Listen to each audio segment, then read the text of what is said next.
کتاب داوران باب یکم. یهودا بر ضد کنعان خروج می نماید، اما غلبه کامل به دست آورده نشده است. و بعد از وفات یهوشع چنین واقع شد که بنی اسرائیل از خداوند پرسیده گفتند: کیست که برای ما بر ضد کنعانیان اول خروج نموده با آنها جنگ کند؟ و خداوند گفت: بگذار بنی یهودا خروج نمایند، اینک این زمین را به دست آنها تسلیم کردم. و بنی یهودا و برادرانشان بنی شمعون گفتند: با ما در آنچه نصیبه ماست خروج نمایید و ما با کنعانیان جنگ میکنیم. ما نیز با شما در آنچه نصیبه شماست خواهیم رفت. و بنی شمعون با آنها رفتند. وقتی که بنی یهودا خروج نمودند، خداوند کنعانیان و فریزیان را به دست آنها تسلیم کرد و 10,000 نفر را از آنها در بازق کشتند. و ادونی بازق را در بازق یافته با او جنگ کردند و به کنعانیان و فریزیان شکست رسانیدند. و ادونی بازق روی به گریز آورد، ولی او را تعقیب نموده دستگیر کردند و سرانگشت های دستها و پایهایش را بریدند. و ادونی بازق گفت: 70 پادشاه که سرانگشت های دستها و پایهاشان بریده شده بود، در تگ میز من نان ریزه می چیدند. چنان که من کردم، آنچنان خدا به من پاداش داده است. و او را به یروشلیم آوردند و در آنجا او مرد. و بنی یهودا بر ضد یروشلیم جنگ کرده، آن را گرفتند و آن را از دم شمشیر گذرانیدند و شهر را آتش زده سوزانیدند. و بعد از آن بنی یهودا فرود آمدند تا که با کنعانیان که در کوهسار و در جنوب و در پستخمی ساکن بودند جنگ کنند. و بنی یهودا به مقابل کنعانیانی که در هبرون ساکن بودند خروج نمودند. و نام هبرون پیشتر قریت اربع بود. و به شیشای و اهیمن و تلمای شکست رسانیدند. و از آنجا آنها به مقابل ساکنان دبیر روانه شدند و نام دبیر پیشتر قریت سفر بود. و کالب گفت: کسی که به قریت سفر شکست رساند و آن را بگیرد، دختر خود اکسا را به وی بزنی خواهم داد. و عتنیل ابن قینز دادر خردی کالب آن را گرفت و او دختر خود اکسا را به وی بزنی داد. و چون دختر نزد وی آمد، وی او را مایل نمود که از پدر خود کشزار بطلبد و او از بالای خر فرود آمد و کالب به او گفت: تو چی می‌خواهی؟ و او به پدرش گفت: به من برکت بده، زیرا که زمین جنوبی را تو به من داده ای، پس چشمه های آب را هم به من بده. و کالب چشمه های بالا و چشمه های پایان را به او داد. و بنی قینی اقربای پدر عروس موسی از شهر خرمازار با بنی یهودا خروج نموده سوی بیابان یهودا که در جنوب عراد است روانه شدند و در میان این قوم مسکن گرفتند. و بنی یهودا با برادرانشان بنی شمعون روانه شدند و آنها به کنعانیانی که در صفت ساکن بودند شکست رسانیدند و آن را ولنگار کرده نام این شهر را هارما خواندند. و بنی یهودا غزه را با نواحی آن و اشقلون را با نواحی آن و اقرون را با نواحی آن گرفتند. و خداوند با بنی یهودا بود و آنها کوهسار را تصرف نمودند، اما ساکنان وادی را نتوانستند به در رانند، زیرا که آنها عرابه های آهنین داشتند. و هبرون را به کالب دادند چنان که موسی گفته بود و او از آنجا 3 پسر عناق را به در راند. ولی یبوسیان را که در یروشلیم ساکن بودند بنی بنیامین نتوانستند به در رانند و یبوسیان تا امروز با بنی بنیامین در یروشلیم ساکن هستند. و خاندان یوسف نیز سوی بیتل خروج کردند و خداوند با آنها بود. و خاندان یوسف در بیتل جاسوسی کردند و نام این شهر پیشتر لوز بود. و پاسبانان مردی را که از شهر بیرون آمده بود دیده به او گفتند: در آمدگاه شهر را به ما نشان ده و ما به تو احسان خواهیم کرد. و او در آمدگاه شهر را به آنها نشان داد و آنها اهل شهر را از دم شمشیر گذرانیدند و آن مرد را با تمام خانواده‌اش رها کردند. و آن مرد به زمین هیتیان رفت و شهر بنا نموده نام آن را لوز خواند تا امروز نام آن همین است. و بنی منشه اهل بیت شعان و دهات آن را و اهل تعنک و دهات آن را و ساکنان دور و دهات آن را و ساکنان ابلعام و دهات آن را و ساکنان مجدو و دهات آن را نتوانستند به در رانند و کنعانیان عزم کردند که در این زمین بمانند. و چون اسرائیل قوت گرفت کنعانیان را خراجگزار خود گردانید ولی نتوانست آنها را به در راند. و بنی افرایم کنعانیان را که در جازر ساکن بودند نتوانستند به در رانند و کنعانیان در میان آنها در جازر سکونت داشتند. بنی زبولون ساکنان قطرون و ساکنان نهلول را نتوانستند به در رانند و کنعانیان در میان آنها سکونت داشتند و خراجگزار بودند. بنی آشر ساکنان اکو و ساکنان سیدون و احلاب و اکزیب و حلبا و افیق و رهوب را نتوانستند به در رانند. و آشریان در میان کنعانیانی که ساکن آن زمین بودند سکونت داشتند زیرا که آنها را نتوانستند به در رانند. بنی نفتالی ساکنان بیت شمش و ساکنان بیت عنات را نتوانستند به در رانند و در میان کنعانیانی که ساکن آن زمین بودند سکونت داشتند و ساکنان بیت شمش و بیت عنات خراجگزار آنها بودند. و اموریان بنی دان را در کوهستار فشار دادند زیرا آنها را نگذاشتند که به وادی فرود آیند. و اموریان عزم کردند که در کوه حارس در ایالون و شعلبیم ساکن باشند. ولی دست خاندان یوسف بر آنها گران آمد و خراجگزار گردیدند.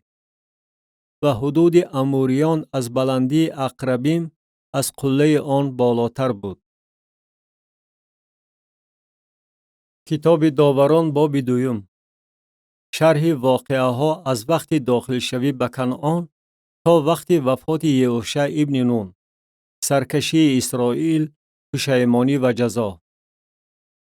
و فرشته خداوند از جلجال به بوکیم آمده گفت: من شما را از مصر بیرون آوردم و شما را به زمینی که درباره آن به پدرانتان قسم خورده بودم آوردم و من گفتم عهد خود را با شما تا ابد نخواهم شکست.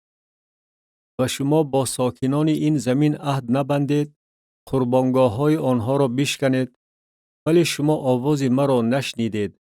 این چه کار است که کردید؟ و نیز گفتم آنها را از پیش شما به در نخواهم راند و آنها برای شما سد راه خواهند بود و خداهای آنها برای شما دام خواهند بود. و هنگامی که فرشته خداوند این سخنان را به تمام بنی اسرائیل گفت، قوم آواز خود را بلند کرده گریستند. و نام آن موضع را بوکیم ماندند و در آنجا برای خداوند قربانی کردند. بعد از آن که یهوشع قوم را روانه کرد، بنی اسرائیل هر یک به ملک خود رفتند تا که زمین را تصرف نمایند. و در تمام ایام یهوشع و در تمام ایام پیرانی که بعد از یهوشع در قید حیات بوده، همه کارهای بزرگ خداوند را که برای اسرائیل کرده است دیده بودند، قوم خداوند را عبادت می نمودند. و یهوشع ابن نون بنده خداوند در سن 110 سالگی وفات یافت و او را در حدود ملکش در تمنت حارس در کوه افرایم به طرف شمالی کوه جاعش دفن کردند. و تمام آن نسل نیز نزد پدران خود رفتند و بعد از آنها نسل دیگری برخاستند که خداوند را نمی دانستند و کارهای را نیز که او برای اسرائیل کرده است. و بنی اسرائیل آنچه در نظر خداوند بد بود به عمل آوردند و بعلها را عبادت می کردند. و خداوند خدای پدران خود را که آنها را از زمین مصر بیرون آورده بود ترک کردند و خدایان دیگر را از بین خدایان قوم‌هایی که در گرد و پیششان بودند پیروی نموده و آنها سجده بردند و خداوند را به غضب آوردند و خداوند را ترک کرده بعل و اشتاره ها را عبادت نمودند و خشم خداوند بر اسرائیل علنگه گرفت و او آنها را به دست تاراجگران سپرد و آنها را تاراج کردند و آنها را به دست دشمنان آنها که در گرد و پیششان بودند سپرد و آنها دیگر نتوانستند پیش دشمنان خود ایستادگی نمایند. هر بار که به جنگ می برآمدند دست خداوند بر آنها به بدی بود، چنان که خداوند گفته بود و چنان که خداوند به آنها قسم خورده بود و آنها بسیار به تنگ آمدند. تأسیس یافتن داوران. و خداوند داوران را به میدان آورد که آنها را از دست تاراجگران آنها نجات می دادند. ولی آنها به داوران خود نیز اطاعت نداشتند، زیرا که گمراه شده خدایان دیگر را پیروی می کردند و به آنها سجده می بردند.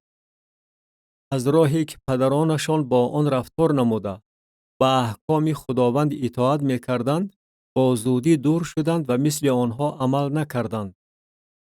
و هنگامی که خداوند برای آنها داوران را به میدان آورد، خداوند با داور بود و آنها را در تمام ایام داور از دست دشمنانشان نجات می‌داد، زیرا که خداوند به سبب آه و ناله آنها که از دست ظالمان و ستمگران خود می‌کردند با آنها دلسوزی می‌نمود. و همین که داور وفات می‌یافت، آنها از نو از پدران خود زیادتر فاسد گردیده خدایان دیگر را پیروی می کردند، آنها را عبادت نموده سجده می بردند، از کارهای زشت و راه بد خود هیچ دست نمی کشیدند. عاقبت بی‌اطاعتی اسرائیل. و خشم خداوند بر اسرائیل علنگه گرفت و او گفت: از بس که این خلق عهد مرا که به پدرانشان امر فرمودم پایمال کرده به آواز من گوش نمی دهند، من نیز هیچ یکی از آن خلقها را که یهوشع باقی گذاشته وفات یافته است دیگر از پیش آنها به در نخواهم راند، تا که به واسطه آنها اسرائیل را بیازمایم آیا آنها راه خداوند را مثل آن که پدرانشان رعایت می‌کردند رعایت نموده با آن رفتار می‌کنند یا نه؟ و خداوند آن خلقها را باقی گذاشت به آن که آنها را با زودی به در راند و آنها را به دست یهوشع تسلیم نکرد. کتاب داوران باب 3. خلق‌هایی که اسرائیلیان را آزمودند. و اینهایند خلق‌هایی که خداوند باقی گذاشت تا که به واسطه آنها اسرائیل را بیازماید، یعنی همه آنهایی را که همه جنگ‌های کنعان را نمی‌دانستند، تا که نسل‌های بنی اسرائیل دانش پیدا کرده بردن جنگ را تعلیم گیرند، یعنی آنهایی که پیشتر آن را نمی‌دانستند. 5 حاکم فلیشتیان و همه کنعانیان، سیدونیان و هیویان که در کوهسار لبنان از کوه بعل هرمون تا درآمدگاه حمات ساکن بودند. و آنها برای آن باقی گذاشته شده بودند که به واسطه آنها اسرائیلیان آزموده شوند تا معلوم گردد که آیا به احکام خداوند که او به پدرانشان به واسطه موسی امر فرموده است اطاعت می نمایند یا نه. بار اول از خدا دور شدن اسرائیل. داور یکم عتنییل. و بنی اسرائیل در میان کنعانیان، هیتیان و اموریان و فریزیان و هیویان و یبوسیان ساکن بودند. و دختران آنها را برای خود به زنی می گرفتند و دختران خود را به پسران آنها می دادند و خدایان آنها را عبادت می کردند. و بنی اسرائیل آنچه در نظر خداوند بد بود به عمل آوردند و خداوند خدای خود را فراموش نموده بعلها و بت‌های اشیره را عبادت کردند. و خشم خداوند بر اسرائیل علنگه گرفت و آنها را به دست کوشن رشعاتییم که پادشاه ارم نهرین بود سپرد و بنی اسرائیل 8 سال به کوشان رشعاتیم خدمت کردند و بنی اسرائیل سوی خداوند استغاثه بردند و خداوند برای بنی اسرائیل نجات دهنده به میدان آورد که او آنها را نجات داد. او عتنیل ابن قینز دادر خردی کالب بود و روح خداوند بر او بود و اسرائیل را داوری می نمود و برای جنگ بیرون آمد و خداوند کوشان رشعاتیم را که پادشاه ارم نهرین بود به دست او تسلیم کرد و او بر کوشان رشعاتیم دست بالا شد و زمین 40 سال آرام یافت و عتنیل ابن قینز وفات یافت. باری دویم از خدا دور شدند. داوری دویم اهود. و از نو بنی اسرائیل آنچه در نظر خداوند بد بود به عمل آوردند و خداوند اجلون را که پادشاه موآب بود بر اسرائیل غالب ساخت چون که آنها آنچه در نظر خداوند بد بود به عمل آوردند و او بنی عمون و عمالق را نزد خود جمع کرد و آمده به اسرائیل ضربه رسانید و آنها شهر خرمازار را گرفتند و بنی اسرائیل به اجلون پادشاه موآب 18 سال خدمت کردند و بنی اسرائیل سوی خداوند استغاثه بردند و خداوند برای آنها نجات دهنده یعنی اهود ابن جیرای بنیامینی را که مرد چپ دست بود به میدان آورد و بنی اسرائیل به واسطه او به اجلون پادشاه موآب هدیه فرستادند و اهود برای خود شمشیری دودمه که درازیش 1 ذراع بود ساخت و آن را در تک جامه خود بر ران راستش آویخت و هدیه را به اجلون پادشاه موآب پیشکش نمود و اجلون شخصی بغایت فربه بود و چون پیشکش کردنی هدیه را انجام داد آدمانی را که هدیه را برداشته آورده بودند گسیلانید و خودش از پیش صنم‌هایی که نزد جلجال بود برگشته گفت سخنی مخفی برای تو دارم ای پادشاه. وی گفت خاموش و همه حاضران از پیش وی برآمدند و اهود به وی نزدیک آمد در صورتی که وی در بالاخانه سلقین تنها نشسته بود و اهود گفت کلامی از جانب خدا برای تو دارم. وی از کرسی برخاست و اهود دست چپ خود را دراز کرده شمشیر را از بالای ران راست خود گرفت و آن را به شکم وی خلانید به طوری که دسته آن نیز با تیغش فرو رفت و چربو تیغ را پوشانید زیرا که شمشیر را از شکم وی کشیده نبرآورد و نجاست وی زده برآمد و اهود به راهرو برآمده درهای بالاخانه را از پشت وی بست و قفل کرد و چون او بیرون رفت نوکران وی آمده دیدند که اینک درهای بالاخانه قفل است و در دل خود گفتند یقینا وی در خانه سلقین به حاجت برخاسته است و خیلی وقت معطل ماندند و اینک وی درها را نمی گشاید و آنها کلید را گرفته گشادند و اینک آقایشان بر زمین مرده خوابیده است و اهود در زمانی که آنها انتظار می ایستادند ناپدید گشت و از پیش صنم‌ها گذشته و سوی سیرا گریخت و همین که به آنجا رسید بر کوه افرایم شاخ نواخت و بنی اسرائیل با او از کوه فرود آمدند و او پیشاپیش آنها بود و به آنها گفت از عقب من بتازید زیرا که خداوند دشمن شما را به دست شما سپرده است و آنها از عقب او فرود آمدند و معبرهای اردن را که جانب موآب بود گرفتند و هیچ یکی را نگذاشتند که از آنها عبور نماید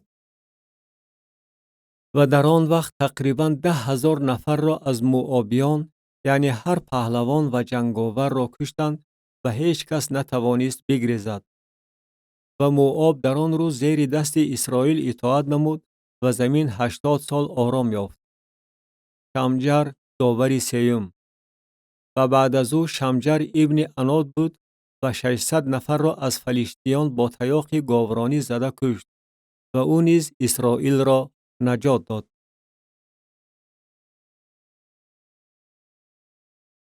کتاب داوران باب 4. بار سیوم از خدا دور شدند. داوران 4 و 5. و بعد از وفات اهود از نو بنی اسرائیل آنچه در نظر خدا بد بود به عمل آوردند.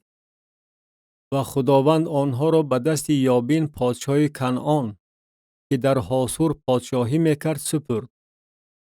و سرلشکری وی سیسرا بود که در هروشت حجوئیم سکونت داشت. و بنی اسرائیل سوی خداوند استغاثه بردند، زیرا که وی 900 عرابه آهنین داشت و بنی اسرائیل را 20 سال سخت به تنگ آورد. و دیبورای نبیه زنی لپیدود در آن زمان اسرائیل را داوری می نمود. و او در تگ درخت خرمای دیبورا که در بین راما و بیتیل در کوه افرایم بود می نشست و بنی اسرائیل نزد او برای داوری می آمدند. و کس فرستاده باراق ابن ابینوام را از قادش نفتالی دعوت نمود و به وی گفت: اینک خداوند خدای اسرائیل امر فرمود: برو و بر کوه تابور آدمان را سفربری نما و از بنی نفتالی و بنی زبولون 10,000 نفر با خود بگیر. و من سرلشکری یابین سیسرا را با عرابه ها و لشکری سرشمارش نزد تو سوی نهر قیشون کشیده آورده به دست تو خواهم سپرد. و باراق به او گفت: اگر تو با من بروی می روم، ولی اگر با من نروی نمی روم. و او گفت: البته با تو می روم، اما در این راهی که تو می روی جلال از آن تو نخواهد بود، زیرا که خداوند سیسرا را به دست زنی خواهد سپرد. و دیبورا برخاسته با باراق به قادش روانه شد. و باراق سبطهای زبولون و نفتالی را به قادش فریاد کرد و 10,000 نفر را از عقب خود برآورد و دیبورا با او برآمد. و هابر قینی از قینیان، یعنی از بنی حباب اقربای پدر عروس موسی جدا شده، خیمه خود را تا ایلون به سننیم که نزد قادش واقع بود برافراشته بود. و به سیسرا خبر دادند که باراق ابن ابینوام به کوه تابور برآمده است. و سیسرا همه عرابه های خود، یعنی 900 عرابه آهنین و تمام قومی را که با او بودند، از هروشت حجوئیم سوی نهر قیشون فریاد کرد. و دیبورا به باراق گفت: برخیز، زیرا امروز روزی است که خداوند سیسرا را به دست تو تسلیم خواهد کرد. اینک خداوند پیشاپیش تو بیرون آمده است. و باراق از کوه تابور فرود آمد و 10,000 نفر از عقب او. و خداوند سیسرا و همه عرابه ها و تمام اردوی او را پیش باراق آشفته گردانیده به دم شمشیر او گرفتار کرد و سیسرا از بالای عرابه فرود آمده پای پیاده رو به گریز آورد. و باراق عرابه ها و اردو را تا هروشت حجوئیم تعقیب نمود و تمام اردوی سیسرا به دم شمشیر فرو غلتیدند، یک نفر هم از آنها باقی نماند. و سیسرا پای پیاده سوی خیمه یائیل که زن هابر قینی بود گریخت، زیرا که در بین یابین پادشاه حاصور و خاندان هابر قینی صلح بود. و یائیل به پیشواز سیسرا برآمده به وی گفت: بیا ای آقایم، نزد من بیا، نترس. وی نزد او به خیمه درآمد و او ورا با پلاس پوشانید. وی به او گفت: مرا کمی آب بنوشان، زیرا که تشنه ماندم. او مشک شیر را کشاده ورا نوشانید و از نو ورا پوشانید. وی به او گفت: نزد در خیمه بیست و اگر کسی بیاید و از تو پرسیده بگوید: آیا کسی در اینجا هست؟ بگوی نه. و یائیل زن هابر میخ خیمه را کشیده گرفت و بالغه را به دست خود گرفته آهسته یک نزد وی آمد و میخ را به چکه وی کوفت و طوری که نیش آن به زمین فرو رفت. وی که به سبب ماندگی خود در خواب سخت بود مرد. و اینک باراق سیسرا را تعقیب نمود و یائیل به پیشواز او برآمده به او گفت: بیا کسی را که تو میجویی به تو نشان دهم. و او نزد وی درآمد و اینک سیسرا مرده افتاده است و میخ در چکه اوست. و خدا در آن روز یابین پادشاه کنعان را پیش بنی اسرائیل مطیع گردانید و دست بنی اسرائیل بر یابین پادشاه کنعان تا رفت بیشتر سخت می شد تا دمی که یابین پادشاه کنعان را محو کردند. کتاب داوران باب 5. سرود دبورا و باراق. و در آن روز دبورا با باراق ابن ابینوام چنین سرود گفت: وقتی که هرج و مرج در اسرائیل به عمل آمد، قوم به اختیار غیرت کردند. خداوند را جلال دهید. بشنوید ای پادشاهان، گوش دهید ای حاکمان. من برای خداوند من خواهم سرایید. من برای خداوند خدای اسرائیل سرود خواهم خواند. خداوندا، وقتی که تو از سعیر بیرون آمدی، وقتی که تو از دشت ادوم قدم گذار شدی، زمین به لرزه آمد، آسمان نیز قطره بارانید، ابرها نیز آب بارانید. کوهها از حضور خداوند گداخته شد، مثل سینا از حضور خداوند خدای اسرائیل. در ایام شمجر ابن عنات، در ایام یائیل شاهراها خلا گردیده بود و راه سپاران با راههای غیر مستقیم روانه می شدند. سرکردگان در اسرائیل از میان رفته باقی نمانده بودند تا دمی که من دبورا برخاستم. من در اسرائیل همچون مادر برخاستم. خدایانی نو را اختیار کردند. از این رو جنگ به دروازه ها رسید. در میان 40,000 نفر در اسرائیل سپر و نیزه دیده نشده است.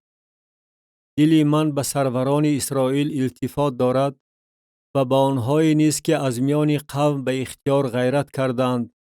خداوند را جلال دهید.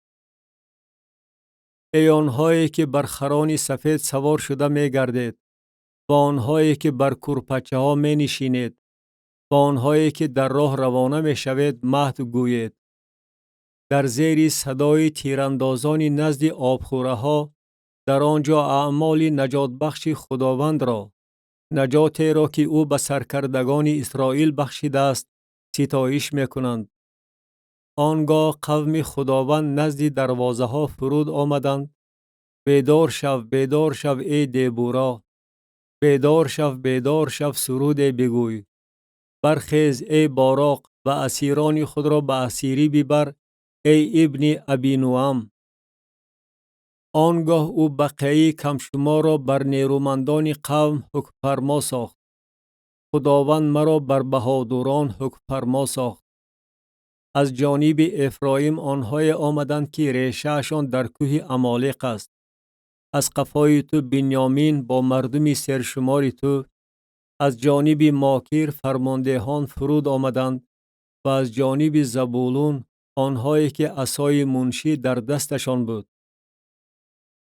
و سروران ایساکار با دبورا بودند و مردم ایساکار مثل باراق از قفای او به وادی شتافتند. در حصه های قبیله روبین اندیشه های دل بسیار بود. چرا در میان قوره ها نشسته ای تا که نیهای رمبانان را بشنوی؟ در حصه های روبین فکر و اندیشه های دل بسیار بود. جلعاد در آن طرف اردن ساکن بود و دان چرا نزد کشتی ها ایستاد؟ آشیر در ساحل بحر نشست و نزد خلیج های خود سکونت داشت. زبولون قومی بودند که جان خود را در خطر مردن گذاشتند و نفتالی نیز در بلندی های صحرا. پادشاهان آمده جنگ کردند. آن وقت پادشاهان کنعان در تعنق نزد آبهای مجدو جنگ کردند. لیکن هیچ مزد با نخره نگرفتند. از آسمان جنگ کردند. ستارگان از مدار خود با سیسرا جنگ کردند.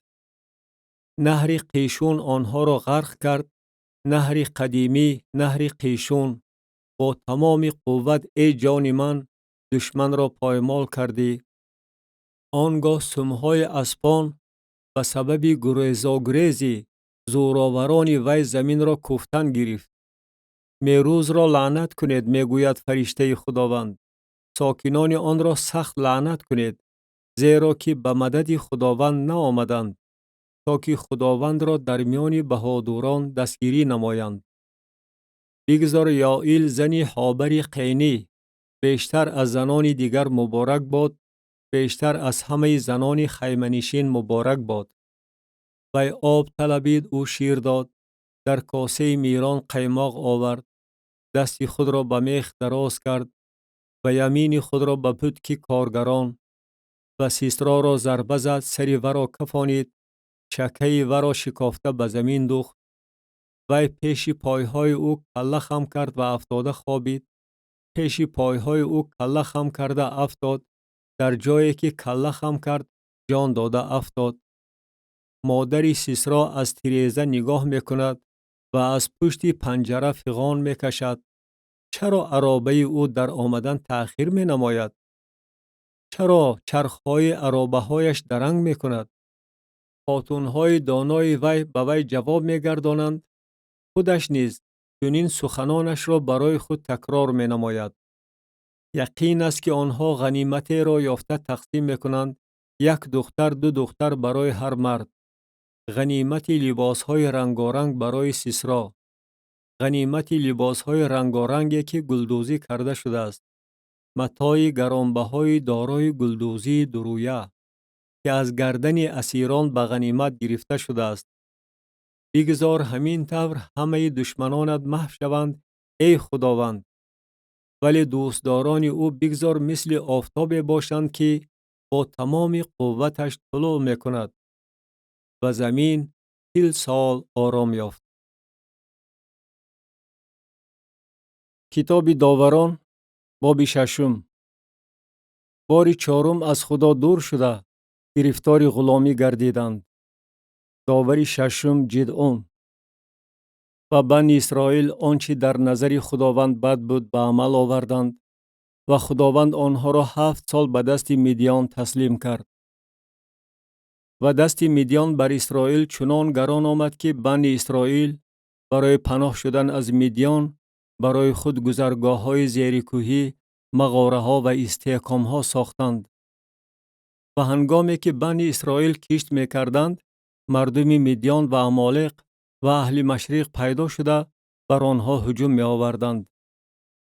و نزد آنها جایگیر شده تمام حاصل زمین را تا خود غزه نیست و نابود می کردند. و برای زندگی اسرائیل هیچ خوراکواری و گوسفند و گاو و خر باقی نمی گذاشتند. زیرا که آنها با چاروای خود و با خیمه های خود می آمدند و مثل ملخ بسیار بودند، به طوری که خودشان و شترهاشان سان و شمار نداشتند. و به این زمین می آمدند تا که آن را ولنگار کنند. و بنی اسرائیل از دست مدیان بغایت بینوا گردیدند و بنی اسرائیل سوی خداوند استغاثه بردند. و چون بنی اسرائیل سوی خداوند از ظلم مدیان استغاثه بردند، خداوند مردی نبی نزد بنی اسرائیل فرستاد و او به آنها گفت: خداوند خدای اسرائیل چنین میگوید: من شما را از مصر بیرون آوردم و شما را از خانه غلامی بیرون آوردم و شما را از دست مصریان و از دست همه آنهایی که به شما ستم میکردند رها نمودم و آنها را از پیش شما به در رانده زمینشان را به شما دادم و به شما گفتم: من خداوند خدای شما هستم. از خدای اموریان که در زمینشان مسکن گرفته اید نترسید، ولی شما آواز مرا نشنیدید. و فرشته خداوند آمده زیر درخت پیسته که در اوفرا از آن یوآش ابی ازری بود نشست و پسرش جدعون گندم را در چرخوشت میکوفت تا که آن را از مدیان پنهان کند. و فرشته خداوند به او ظاهر شده گفت: خداوند با توست ای مرد دلاور. جدعون به وی گفت: ای آقای من، اگر خداوند با ما باشد چرا این همه به سر ما آمده است؟ و کجاست همه کارهای عجایب او که پدران ما به ما حکایت کرده گفتند که خداوند ما را از مصر بیرون آورد؟ و الحال خداوند ما را ترک کرده به دست مدیان تسلیم نموده است. و خداوند به او روی آورده گفت: با این قوت خود برو و اسرائیل را از دست مدیان نجات ده. من تو را می فرستم. و در جواب او گفت: خداوندا، من اسرائیل را چگونه می توانم نجات دهم؟ اینک خانواده من در سبط منشه از همه بینواتر است و من در خانه پدرم از همه جوانترم. و خداوند به او گفت: من با تو خواهم بود و تو مدیان را مثل یک کس شکست خواهی داد. و در جواب او گفت: اگر من در نظرت التفات یافته باشم، علامت به من بنما که تو با من سخن میرانی. لطفاً از اینجا نرو تا دمی که نزد تو برگردم و هدیه خود را آورده پیش تو بمانم. و او گفت: تا وقتی برگشتن تو من انتظار خواهم ایستاد. و جدعون رفته طعام از گوشت بزغاله و فطیر از یک ایفه آر تیار کرد. گوشت را در سبد و شوربا را در کاسه انداخت و زیر درخت پیسته آورده پیش او ماند. و فرشته خدا به او گفت: گوشت و فطیرها را گرفته بر این صخره بمان و شوربا را بریز. او چنین کرد. و فرشته خداوند نوگ عصای را که در دستش بود دراز کرده به گوشت و فطیرها رسانید و آتش از صخره برآمده گوشت و فطیرها را فرو برد. و فرشته خداوند از پیش نظر او ناپدید شد. و جدعون فهمید که این فرشته خداوند است و جدعون گفت: ای وای به من خدایا خداوندا، چون که فرشته خداوند را روبرو دیدم. و خداوند به او گفت: آسایشتگی بر تو باد، نترس، نخواهی مرد. و جدعون در آنجا قربانگاه برای خداوند ساخت و آن را خداوند آسایشتگی خواند. آن تا امروز در افرای ابیعزری موجود است.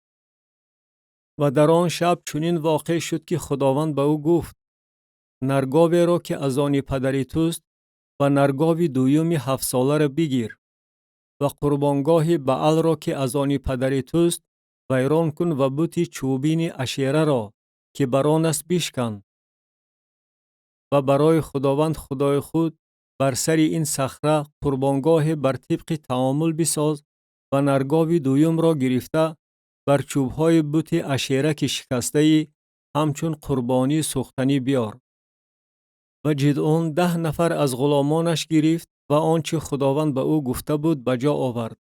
و از بس که از خاندان پدرش و از مردم شهر می ترسید که این کار را روزانه به جا آورد، او آن را شبانه به جا آورد.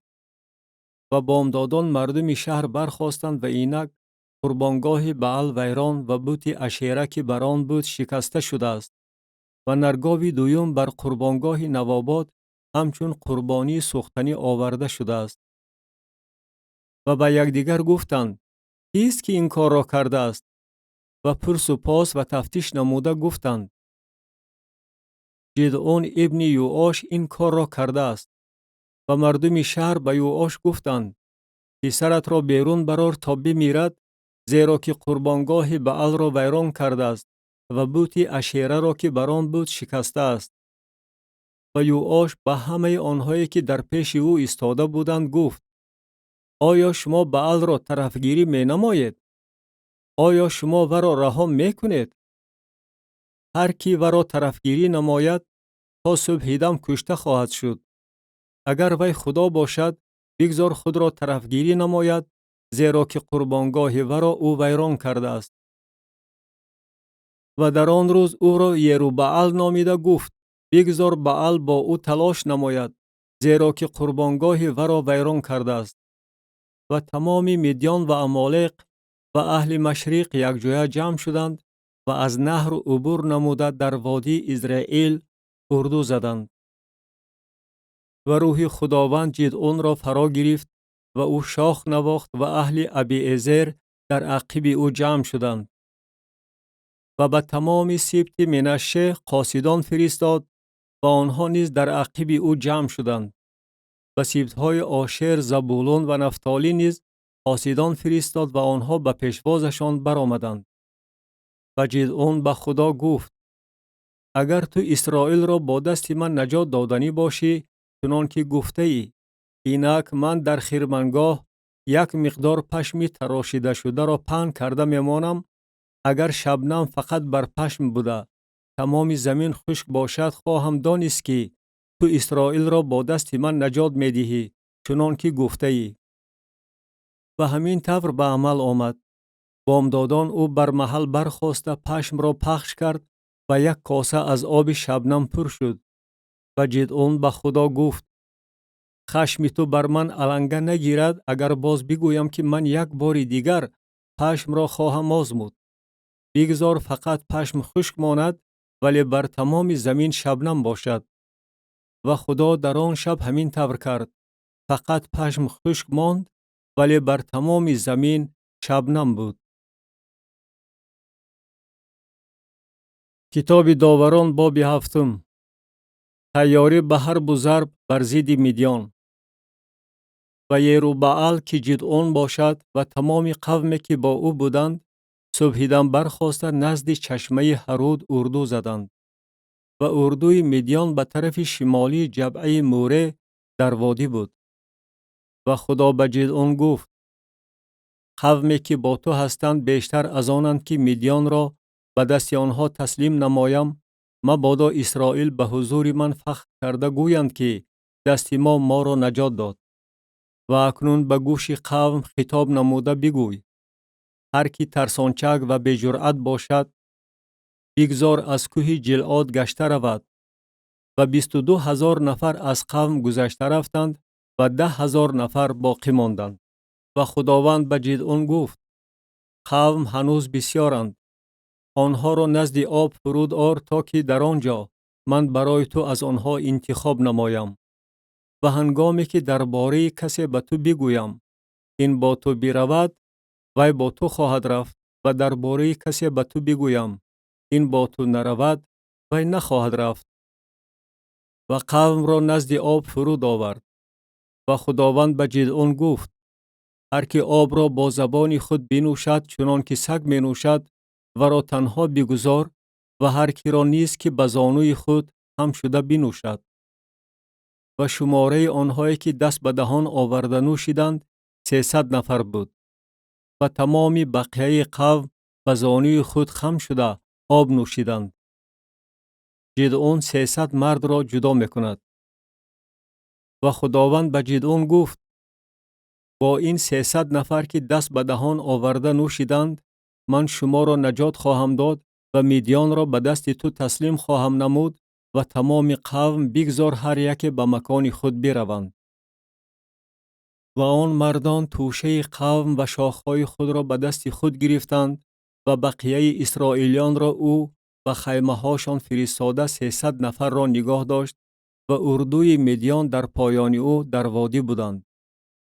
و در همان شب خداوند به او گفت: برخاسته به اردو فرود آی، زیرا که آن را به دست تو تسلیم نمودم.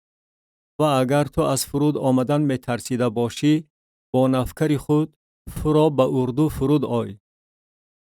و چون بشنوی که آنها چی می گویند، بعد از آن دستهای تو قوی خواهد گردید و به اردو فرود خواهی آمد. و او با همراهی نفکرش فرا و کنار دسته پیشگرد مسلحی که در اردو بود فرود آمد. و مدیان و عمالق و تمام اهل مشرق که در وادی اردو زده بودند مثل ملخ سرشمار بودند.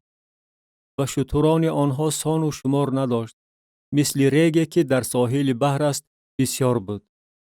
و جدعون آمد و اینک کسی بر رفیقش خواب خود را حکایت کرده می گوید: من خواب دیدم که یک قرص نان جوین در اردوی مدیان غیلیده آمده به خیمه رسید و آن را زده چپه و راسته کرد و خیمه فرو غلتید.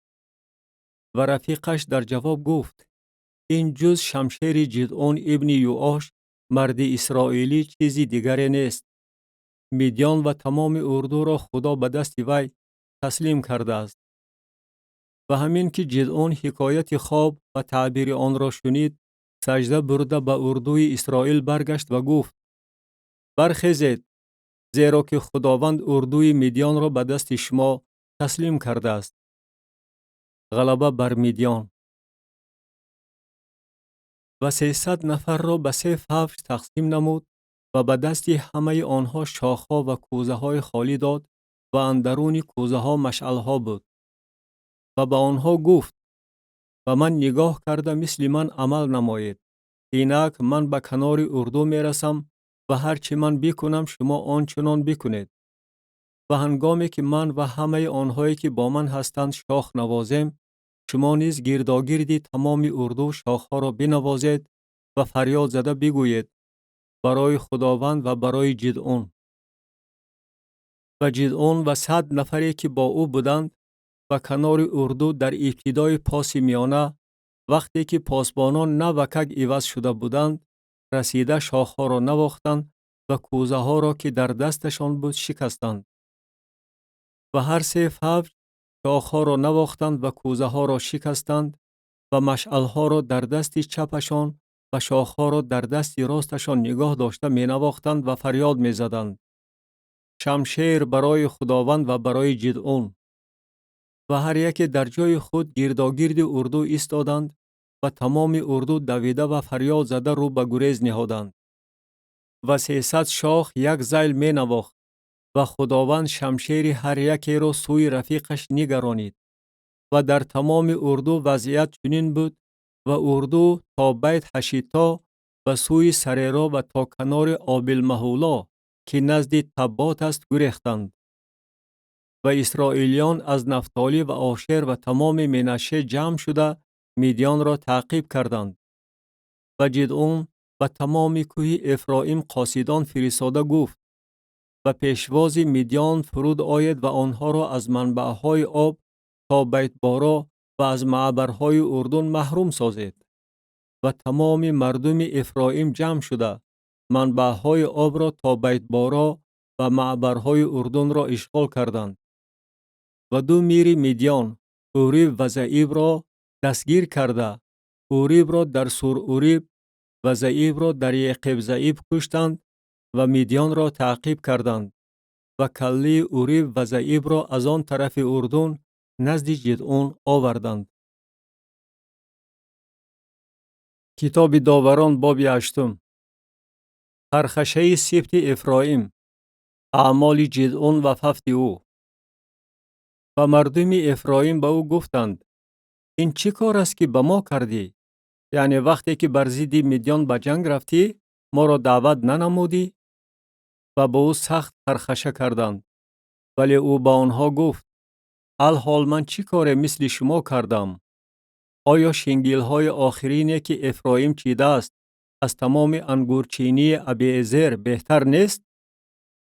میران میدیان اوریب و زعیب را خدا به دست شما تسلیم نمود و من چی کار مثل شما می توانستم بکنم؟ وقتی که او این سخنان را گفت خشمشان از او فرو نشست. و جدعون به اردن رسید. او و 300 نفری که همراهش بودند عبور کردند. آنها مانده شده بودند ولی هنوز تعقیب می نمودند. و او به مردم سکوت گفت: لطفاً به قومی که در عقب من روانند نان بدهید، زیرا که آنها مانده شدند و حالان که من پادشاهان میدیان زبح و سلمونا را تعقیب می نمایم. ولی میران سکوت گفتند: مگر کفی زبح و سلمونا الکی در دست توست تا که به لشکر تو نان دهیم؟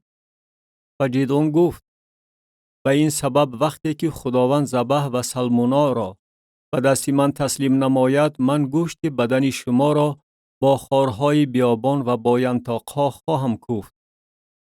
و از آنجا او به فنوئیل رفته و مردمش عین همان سخن را گفت و آنها به او آنگونه جواب دادند که مردم سکوت جواب داده بودند. و او به مردم فنوئیل نیز گفت: وقتی که به سلامتی برگردم این برج را ویران خواهم کرد. و زبح و سلمونا در قرقور بودند و اردوی آنها تقریباً از 15,000 نفر عبارت بود که اینها از تمام اردوی اهل مشرق باقی مانده بودند، چون که 120,000 نفر مردان جنگی نیست و نابود شده بودند. و جدعون با راه خیمه‌نشینان به طرف شرقی نوواه و یاجبه ها برآمده اردو را ضربه زد در صورتی که اردو بے پروا می‌زیستند. زبح و سلمونا رو به گریز آوردند و او آنها را تعقیب می نمود و دو پادشاه میدیان زبح و سلمونا را دستگیر کرد و تمام اردو به هراس افتادند.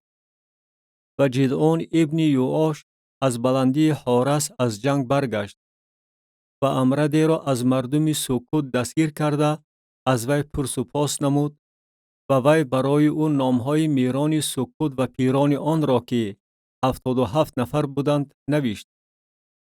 و او نزد مردم سکوت آمده گفت: اینک زبح و سلمونا که درباره آنها شما تمسخر نموده گفتید، مگر کفی زبح و سلمونا الکی در دست توست تا که به آدمان خسته تو نان دهیم؟ و پیران شهر و خارهای بیابان و ینتاقها را گرفته با آنها مردم سکوت را به جزا مستحق نمود و برج فنوئیل را ویران کرده مردم شهر را کشت. و به زبح و سلمونا گفت: آنهایی که شما در تابور کشتید چگونه آدمان بودند؟ و گفتند: آنها مثل تو بودند، هر یک نمود شاهزاده را داشت.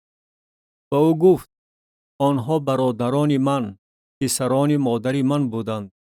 و خداوند حی قسم که اگر آنها را زنده نگاه می داشتید، من شما را نمی کشتم. و به نخوزاده خود یتر گفت: برخیز و آنها را بکش. لیکن امرد شمشیر خود را نکشید، زیرا که می ترسید، چون که هنوز امرد بود. و زبح و سلمونا گفتند: برخیز و ما را بکش، زیرا که مرد را مردانگی می سازد. و جدعون برخاسته زبح و سلمونا را کشت و هلالهای زرین را که بر گردن شترهاشان بود گرفت. و اسرائیلیان به جدعون گفتند: بر ما سلطنت بیران، هم خودت، هم پسرت، هم پسر پسرت، زیرا که تو ما را از دست میدیان رها کردی. ولی جدعون به آنها گفت: من بر شما سلطنت نخواهم راند، پسرم نیز بر شما سلطنت نخواهد راند، خداوند بر شما سلطنت خواهد راند. و جدعون به آنها گفت: از شما خواهش دارم که هر یک از شما گوشواره از غنیمت خود به من بدهد، زیرا که اسماعیلیان گوشواره های طلا داشتند. و گفتند: البته خواهیم داد. و پیراهن پهن کرده هر یک گوشواره را از غنیمت خود در آن انداختند. و وزن گوشواره های طلایی که او طلبید 1700 سقل طلا بود، غیر از هلال ها و حلقه ها و لباس های ارغوانی که بر پادشاهان میدیان بود و غیر از گردنبند هایی که بر گردن شترهاشان بود. و جدعون از آن طلا افود ساخته آن را در شهر خود اوفرا گذاشت و همه اسرائیلیان از پشت آن در آنجا به بت پرستی داده شدند و آن برای جدعون و خاندان او دام گردید. و اهل مدیان پیش بنی اسرائیل اطاعت کردند و دیگر سری خود را نبرداشتند و زمین در ایام جدعون 40 سال آرام یافت. و یروبعل ابن یوآش رفته در خانه خود عمر به سر برد. و جدعون 70 پسر داشت که از کمر او به وجود آمده بودند، زیرا که زنانش بسیار بودند. و سوریه‌ای که او در شکم داشت، وی نیز برای او پسر زاید و او این پسر را ابیملک نام نهاد. و جدعون ابن یوآش در پیری نیکو وفات یافت و در مقبره پدرش یوآش در اوفرای ابیعزری دفن کرده شد. بار پنجم از خدا دور شده آشوب برداشتند. و چنین واقع شد که چون جدعون وفات یافت، بنی اسرائیل از نو به عبادت بعلها داده شدند و بعل بریت را خدای خود دانستند. و بنی اسرائیل خداوند خدای خود را به یاد نآوردند که او آنها را از دست همه دشمنانی که در گرد و پیش خود داشتند رها کرده بود. و به خاندان یروبعل که جدعون باشد، به خاطر تمام نیکی که او به اسرائیل کرده بود احسان ننمودند.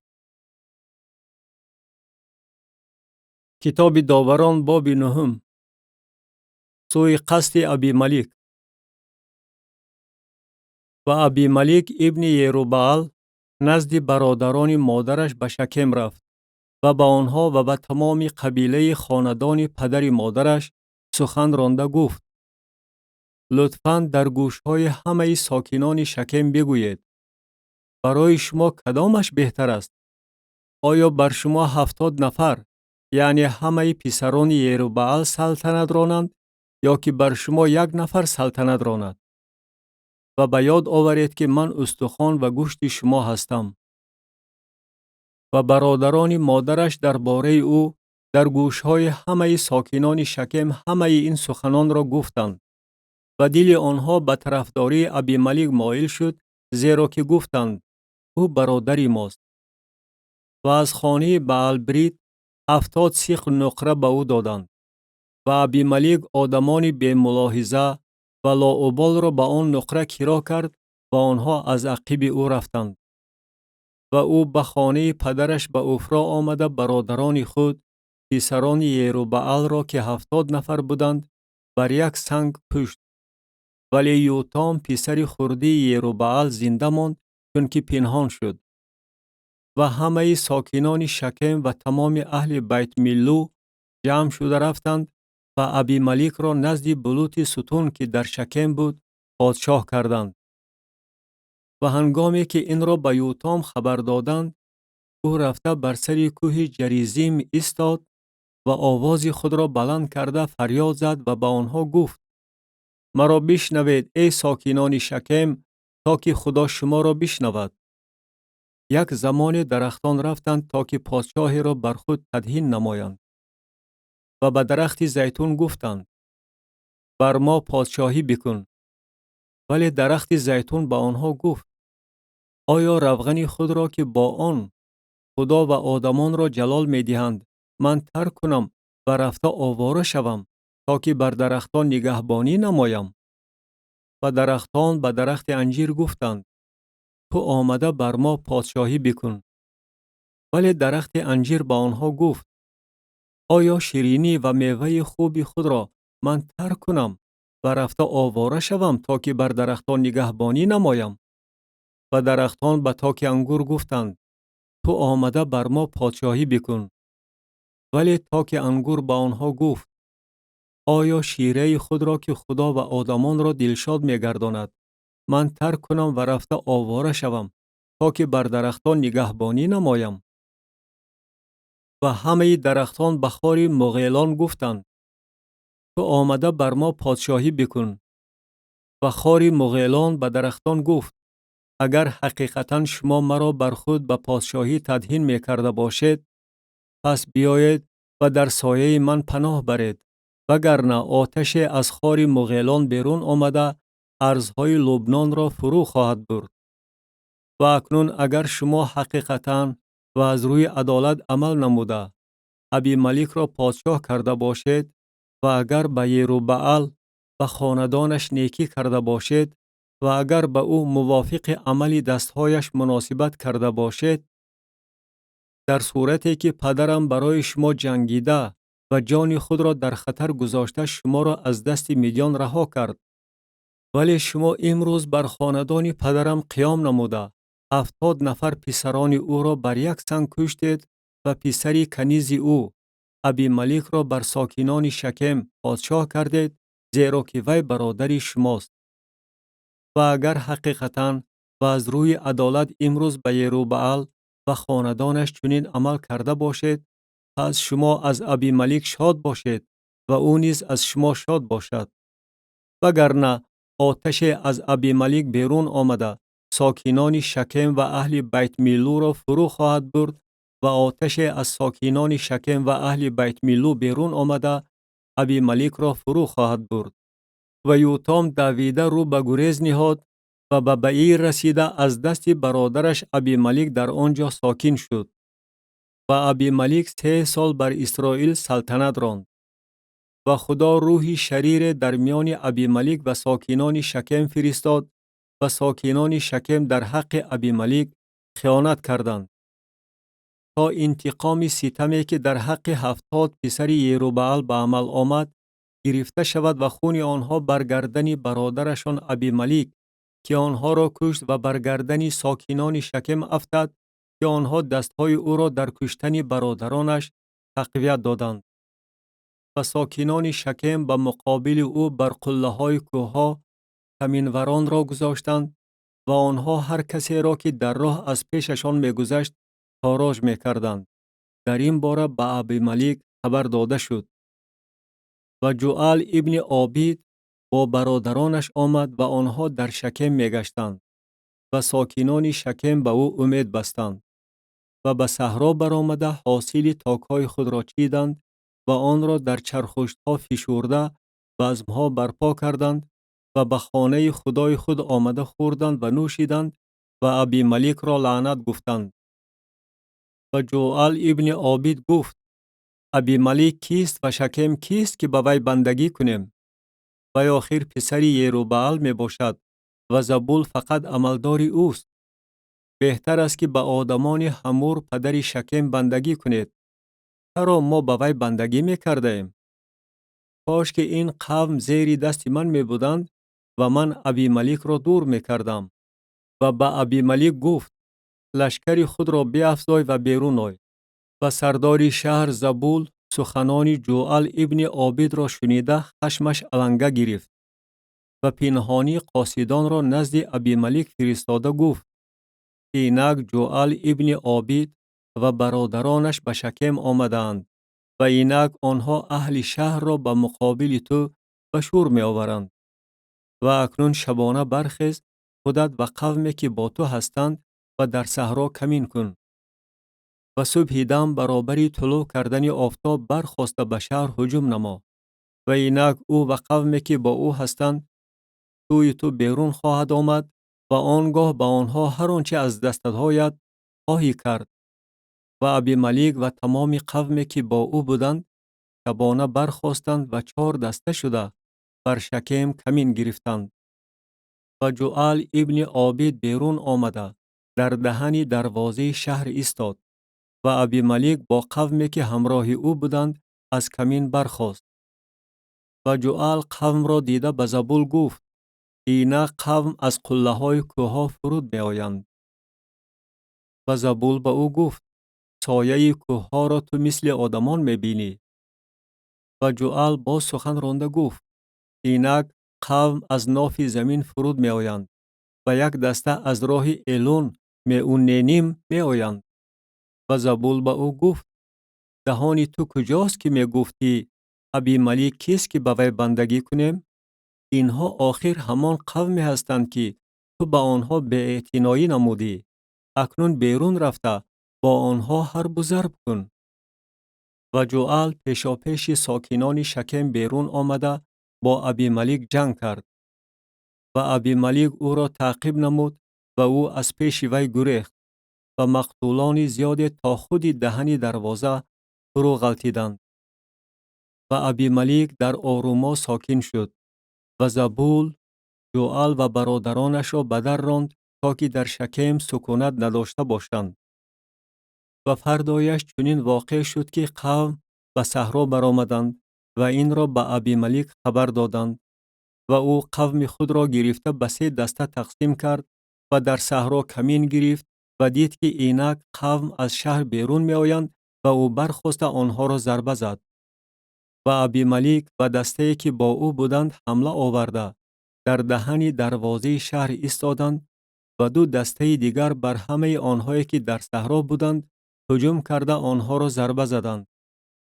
و ابیملک تمام آن روز با اهل شهر جنگ کرده شهر را ضبط نمود و قومی را که در آن بودند کشت و شهر را ولنگار کرده نمک بر آن پاشید. و همه ساکنان برج شکم این را شنیده به برج بیتیل برید آمدند. و به ابیملک خبر رسید که همه ساکنان برج شکم در آنجا جمع شدند. و ابیملک و تمام قومی که با او بودند و کوه سلمون برآمدند و ابیملک تبر به دست خود گرفته شاخه کلان از درخت برید و آن را برداشته بر کتف خود گذاشت و به قومی که با او بودند گفت: آنچه من کردم دیدید، پس تعجیل نموده مثل من عمل کنید. و تمام قوم نیز هر یک شاخه خود را بریده از عقیب ابیملک رفتند و آنها را در گرد برج گذاشته به واسطه آنها برج را آتش دادند. و همه آدمان برج شکم نیز که تقریبا 1000 مرد و زن بودند مردند. و ابیملک به تبس رفت و نزد تبس اردو زده آن را ضبط نمود. و اندرون شهر برج مستحکمی بود و همه مردان و زنان و همه ساکنان شهر در آنجا گریخته و از پشت خود درها را بسته بالای بام برج برآمدند.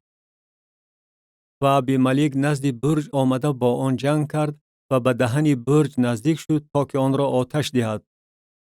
و زن پارچه سنگ آسیا را بر سر ابیملک انداخته پاسخانه سرش را شکست. و او زود نفکری سلاح بردار خود را خوانده به وی گفت: شمشیرت را کشیده مرا بکش، مبادا گویند که زن او را کشت. و نفکرش او را شمشیر زد و او مرد. و اسرائیلیان دیدند که ابیملک مرد و هر یک به مکان خود رفتند. و خدا بدکرداری ابیملک را که در حق پدرش با کشتن 70 برادر خود کرده بود به سرش برگردانید. و تمام بدکرداری مردم شکم را خدا بر سرشان برگردانید. و لعنت یوتام ابن یروبعل بر آنها آمد.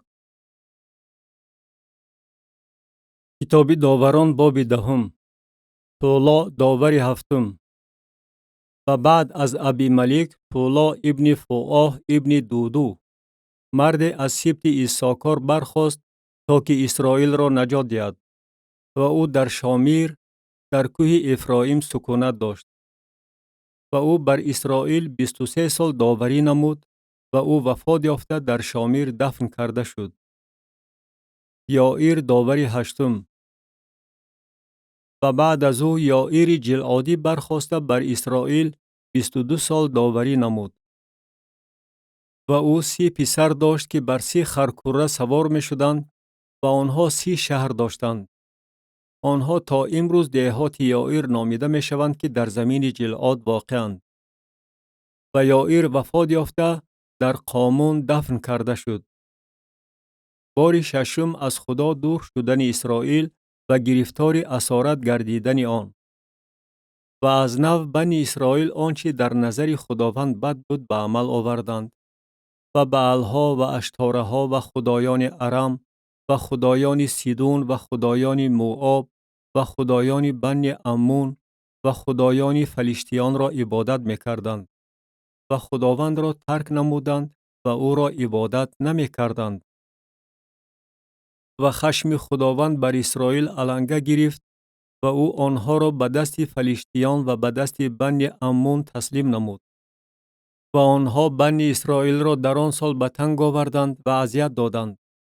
18 سال در حق تمام بنی اسرائیل که در آن طرف اردن در زمین اموریان در جلعاد بودند ظلم کردند.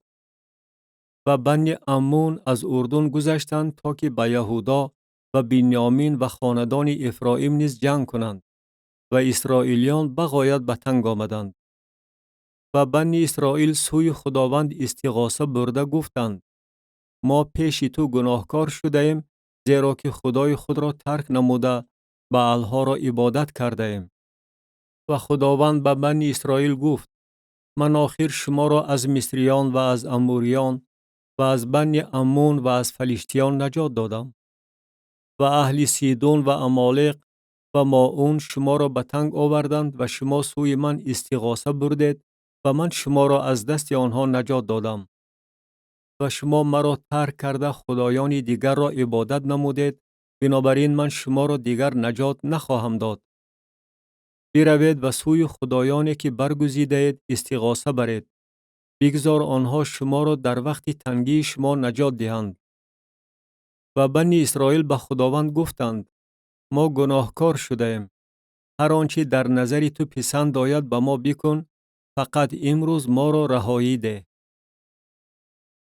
و آنها خدایان بیگانه را از درون خود دور کردند و خداوند را عبادت نمودند. و دل او از باعث اذیت‌های اسرائیل محزون شد. و بنی امون جمع شده در جلعاد اردو زدند و بنی اسرائیل جمع شده در مصفا اردو زدند. و قوم سروران جلعاد به یکدیگر گفتند: آن کسی که بر ضد بنی امون به جنگ شروع نماید، سردار همه ساکنان جلعاد خواهد بود. کتاب داوران باب 11. یفتح داوری 9. و یفتح جلعادی بهادوری جسور بود و او پسری زنی زیناکار بود و یفتح را جلعاد به دنیا آورده بود و زنی جلعاد پسران برای او زایید و هنگامی که پسران زنش کلان شدند یفتح را به در رانده به او گفتند تو در خانه پدر ما میراث نخواهی گرفت زیرا که تو پسر زنی دیگری هستی.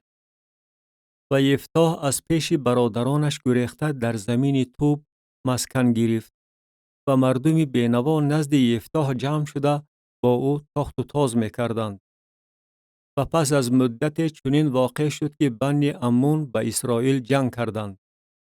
و هنگامی که بنی عمون با اسرائیل جنگ میکردند پیران جلعاد رفتند تا که یفتح را از زمین توب دعوت نمایند. و به یفتح گفتند بیا و سرکرده ما باش تا که با بنی عمون جنگ کنیم. و یفتح به پیران جلعاد گفت شما آخر از من نفرت داشتید و مرا از خانه پدرم به در راندید و چرا اکنون در وقت تنگی خود نزد من آمده اید؟ و پیران جلعاد به یفتح گفتند از آن سبب اکنون نزد تو برگشته ایم که تو با ما رفته و مقابل بنی عمون جنگ کنی و برای ما و همه ساکنان جلعاد پیشوا باشی. و یفتح به پیران جلعاد گفت اگر شما مرا برای جنگیدن بر ضد بنی عمون برگردانید و خداوند آنها را به من تسلیم نماید پس من پیشوای شما خواهم بود. و پیران جلعاد به یفتح گفتند خداوند در میان ما شاهد باشد که ما یقینا موافق سخن تو عمل خواهیم کرد. و یفتح با پیران جلعاد روانه شد و قوم او را بر خود پیشوا و سرکرده تعیین نمودند. و یفتح همه سخنانش را به حضور خداوند در مصفا به زبان راند. و یفتح نزد پادشاه بنی عمون قاصدان فرستاده گفت تو را با من چی کار است که نزد من آمده ای تا که با زمین من جنگ کنی؟ و پادشاه بنی عمون به قاصدان یفتح گفت زیرا که اسرائیلیان وقتی که از مصر بیرون آمدند زمین مرا از ارنون تا یبوق و تا اردن گرفتند و اکنون آنها را به سلامتی برگردان. و یفتح باری دیگر نزد پادشاه بنی عمون قاصدان فرستاد تا که به او بگویند یفتح چنین میگوید اسرائیلیان زمین موآب و زمین بنی عمون را نگرفتند زیرا اسرائیلیان وقتی که از مصر بیرون آمدند در بیابان تا بحر قلزم راه گشته به قادش رسیدند. و اسرائیل قاصدان نزد پادشاه ادوم فرستادند تا بگویند لطفاً ما از زمین تو بگذریم ولی پادشاه ادوم گوش نکرد و نزد پادشاه موآب فرستادند و او راضی نشد و اسرائیل در قادش ماندند. و در بیابان راه گشته زمین ادوم و زمین موآب را دور زدند و به جانب شرقی زمین موآب رسیده در آن طرف ارنون اردو زدند ولی به حدود موآب ندر آمدند زیرا که ارنون حدود موآب است. و اسرائیل قاصدان نزد سیحون پادشاه اموریان پادشاه هشبون فرستادند و اسرائیل به وی گفتند لطفاً ما از زمین تو به مکان خود بگذریم. ولی سیحون به اسرائیل اعتماد نکرد که از حدود وی بگذرند. و سیحون تمام قوم خود را جمع آورد و آنها در یحس اردو زدند و او با اسرائیل حرب و ضرب نمود. و خداوند خدای اسرائیل سیحون و تمام قوم ورا به دست اسرائیل سپرد و به آنها شکست رسانیدند. و اسرائیل تمام زمین اموریان را که در آن زمین ساکن بودند تصرف کردند و تمام حدود اموریان را از ارنون تا یبوق و از بیابان تا اردن تصرف کردند. و الحال خداوند خدای اسرائیل اموریان را از پیش قوم خود اسرائیل به در رانده است و تو می‌خواهی آن زمین را تصرف نمایی. تا آخر آنچه را که خدایت کموش برای تصرف تو داده است تصرف نما. ولی هر کی را که خداوند خدای ما از پیش ما به در رانده است زمین ورا ما تصرف خواهیم کرد. به هر حال آیا تو از بالاق ابن سیفور پادشاه موآب بهتر هستی؟ آیا وی با اسرائیل نزاع نمود یا با آنها جنگ کرد؟ در صورتی که اسرائیل در هشبون و دهاتش و در ارعور و دهاتش و در همه شهرهای اطراف ارنون 300 سال باز سکونت دارد، چرا در این مدت آنها را کشیده نگرفته اید؟ من پیش تو گناهی نکردم، ولی تو به من بدی کرده با جنگ به سر من آمده ای. پس بگذار خداوند داور امروز در میان بنی اسرائیل و بنی عمون داوری نماید. ولیکن پادشاه بنی عمون به سخنان یفتح که نزد او فرستاده بود گوش نکرد و روح خداوند بر یفتح بود و او از جلعاد و منشه گذشت و از مصفای جلعاد گذشت و از مصفای جلعاد به حدود بنی عمون گذشت. قسمی فلاکت آوری یفتح. و یفتح برای خداوند نذر کرده گفت: اگر تو بنی عمون را به دست من تسلیم نمایی، آنگاه بگذار چنین شود: هنگامی که از بنی عمون به سلامتی برگردم، هر کی از دری خانه من به پیشواز من بیرون آید، بگذار از آن خداوند باشد و من ورا همچون قربانی سوختنی خواهم آورد. و یفتح به حدود بنی عمون گذشت تا که با آنها جنگ کند و خداوند آنها را به دست او سپرد. و او با آنها از اروئیر تا درآمدگاه مینیت که 20 شهر واقع بود و تا آبیل کرامیم شکستی بغایت بزرگی رسانید و بنی عمون پیش بنی اسرائیل سر فرآوردند. و یفتح به مصفا به خانه خود آمد و اینک دخترش به پیشواز او با دایره و رقص بیرون آمد. وی فرزند یگانه او بود. غیر از وی او پسری یا دختری نداشت.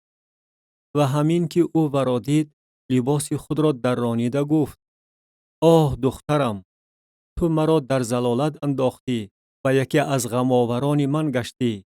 من دهان خود را به حضور خداوند گشادم و نمی توانم برگردم.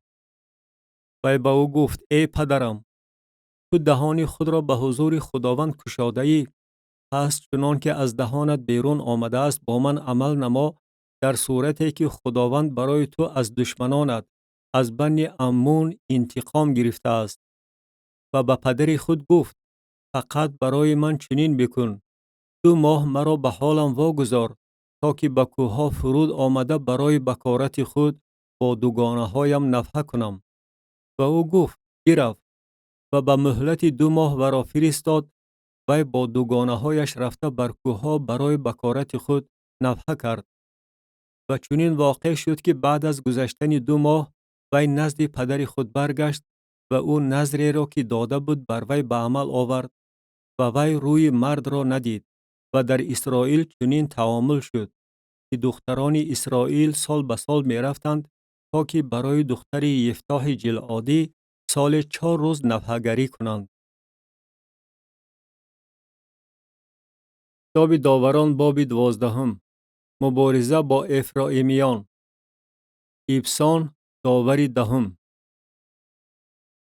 و اهل افرایم جمع شده به طرف شمال گذشتند و به یفتح گفتند: چرا برای جنگیدن با بنی عمون رفتی ولی ما را نخواندی تا که همراه تو برویم؟ ما خانه تو را آتش داده بر سر تو خواهیم سوزانید. ولی یفتح به آنها گفت: من و قوم من با بنی عمون نزاع سختی داشتیم و من شما را خواندم ولی مرا از دست آنها نجات ندادید. و چون دیدم که نجات نمی دهی، جان خود را به کف دست گرفته به حدود بنی عمون گذشتم و خداوند آنها را به دست من سپرد. پس چرا شما امروز نزد من برآمده اید تا که با من جنگ کنید؟ و یفتح تمام مردم جلعاد را جمع آورده با افرایم جنگ کرد. و مردم جلعاد به افرایمیان ضربه رسانیدند، چون که گفته بودند: ای اهل جلعاد، شما گریزه های افرایم اندرون افرایم و اندرون منشه هستید. و اهل جلعاد معبرهای اردن را از افرایم گرفتند و هنگامی که کسی از گریزه های افرایم می گفت: بیمان که بگذرم، مردم جلعاد به وی می گفتند: آیا تو افرایمی هستی؟ وی می گفت: نه. آنها به وی می گفتند بگوی شیبولت. ولی وی می گفت سیبولت و نمی توانست درست تلفظ نماید. و آنها و را دستگیر کرده نزد معبرهای اردن می کشتند و در آن وقت 42,000 نفر افرایمیان کشته شدند. و یفتح بر اسرائیل 6 سال داوری نمود. و یفتح جلعادی وفات یافته در یکی از شهرهای جلعاد دفن کرده شد. و بعد از او ابسان بیت لحمی بر اسرائیل داوری نمود. و او 30 پسر داشت و 30 دخترش را بیرون برآورده از بیرون برای پسرانش 30 دختر گرفته بود و او 7 سال بر اسرائیل داوری نمود. و ابسان وفات یافته در بیت لحم دفن کرده شد. ایلون داوری 11. و بعد از او ایلون زبولونی بر اسرائیل داوری نمود و او 10 سال بر اسرائیل داوری نمود. و ایلون زبولونی وفات یافته در ایالون که در زمین زبولون است دفن کرده شد. عبدون داوری 12. و بعد از او عبدون ابن هلیل فرعاتونی بر اسرائیل داوری نمود. و او 40 پسر و 30 نبیره داشت که بر 70 خرکره سوار می شدند. و او 8 سال بر اسرائیل داوری نمود. و عبدون ابن هلیل فرعاتونی وفات یافته در فرعاتون که در زمین افرایم بر کوه عمالق است دفن کرده شد. کتاب داوران باب 13. بار هفتم از خدا دور شدند. پدر و مادر شمشون. و بنی اسرائیل از نو آنچه در نظر خداوند بد بود به عمل آوردند. و خداوند آنها را 40 سال به دست فلیشتیان سپرد. و شخص از سارعا از قبیله دان بود که مانوعه نام داشت و زنش به زوریات بوده نمی زایید. و فرشته خداوند با آن زن ظاهر شده گفت اینک تو به زوریات هستی و نمی زایی ولی حامله شده پسر خواهی زایید. و الحال بر حذر باش و می و عرق ننوش و هیچ چیزی پلید نخور. زیرا اینک تو حامله شده پسر خواهی زایید و پاکو به سرش نخواهد رسید زیرا که آن کودک از بطن مادر برای خدا ممتاز خواهد بود و او به نجات دادن اسرائیل از دست فلیشتیان شروع خواهد نمود. و آن زن آمده به شوهر خود گفت مرد خدا نزد من آمد و نمودش مثل نمود فرشته خدا بغایت سهمگین بود و من از او نپرسیدم که او از کجاست و او نام خود را به من نگفت. و او به من گفت اینک تو حامله شده پسر خواهی زایید و الحال می و عرق ننوش و هیچ چیزی پلید نخور زیرا که آن کودک از بطن مادر تا روز مماتش برای خدا ممتاز خواهد بود. و مانوعه پیش خداوند زاری و التجا کرده گفت لطفاً ای خداوند بگذار آن مرد خدا که فرستادی باری دیگر نزد ما آمده ما را تعلیم دهد که با کودکی که باید تولد یابد چگونه رفتار نماییم. و خدا آواز مانوعه را شنید و فرشته خدا باز نزد آن زن آمد در صورتی که وی در صحرا نشسته بود ولی شوهرش مانوعه با وی نبود. و زن زود دویده به شوهرش خبر داد و به او گفت اینک بر من آن مرد ظاهر شد که آن روز نزد من آمده بود. و مانوعه برخاسته از عقب زنش روانه شد و نزد آن مرد آمده به وی گفت آیا تو همان مرد هستی که با این زن سخن راندی؟ گفت من هستم.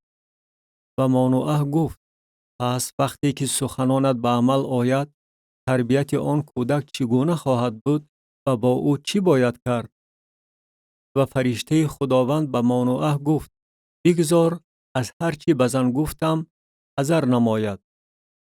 بگذار هر چی را که از تاک انگور حاصل می شود نخورد و می و عرق ننوشد و هیچ چیزی پلید نخورد.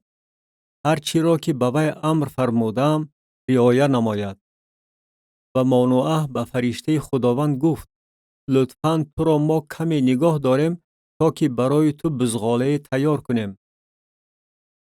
ولی فرشته خداوند به مانوعه گفت هرچند مرا نگاه داری از نان تو نخواهم خورد و اگر بخواهی قربانی سوختنی آوری آن را برای خداوند بیار، زیرا مانوئه نمی‌دانست که وی فرشته خداوند است. و مانوئه به فرشته خداوند گفت: نام تو چیست؟ وقتی که سخنت به عمل آید تو را عزت و اکرام نمایم. و فرشته خداوند به او گفت: چرا نام مرا می‌پرسی؟ آن معماست. و مانوئه بزغاله و هدیه آردی را گرفته بر صخره برای خداوند قربانی آورد و اینک فرشته کار عجایبی کرد و مانوئه و زنش می دیدند. و هنگامی که علنگه از قربانگاه سوی آسمان برآمد، فرشته خداوند در آن علنگه قربانگاه صعود نمود و مانوئه و زنش این را دیده روی به زمین افتادند.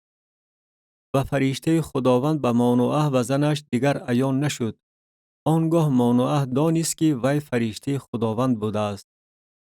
و مانوئه به زنش گفت: ما یقینا خواهیم مرد، زیرا که خدا را دیدیم.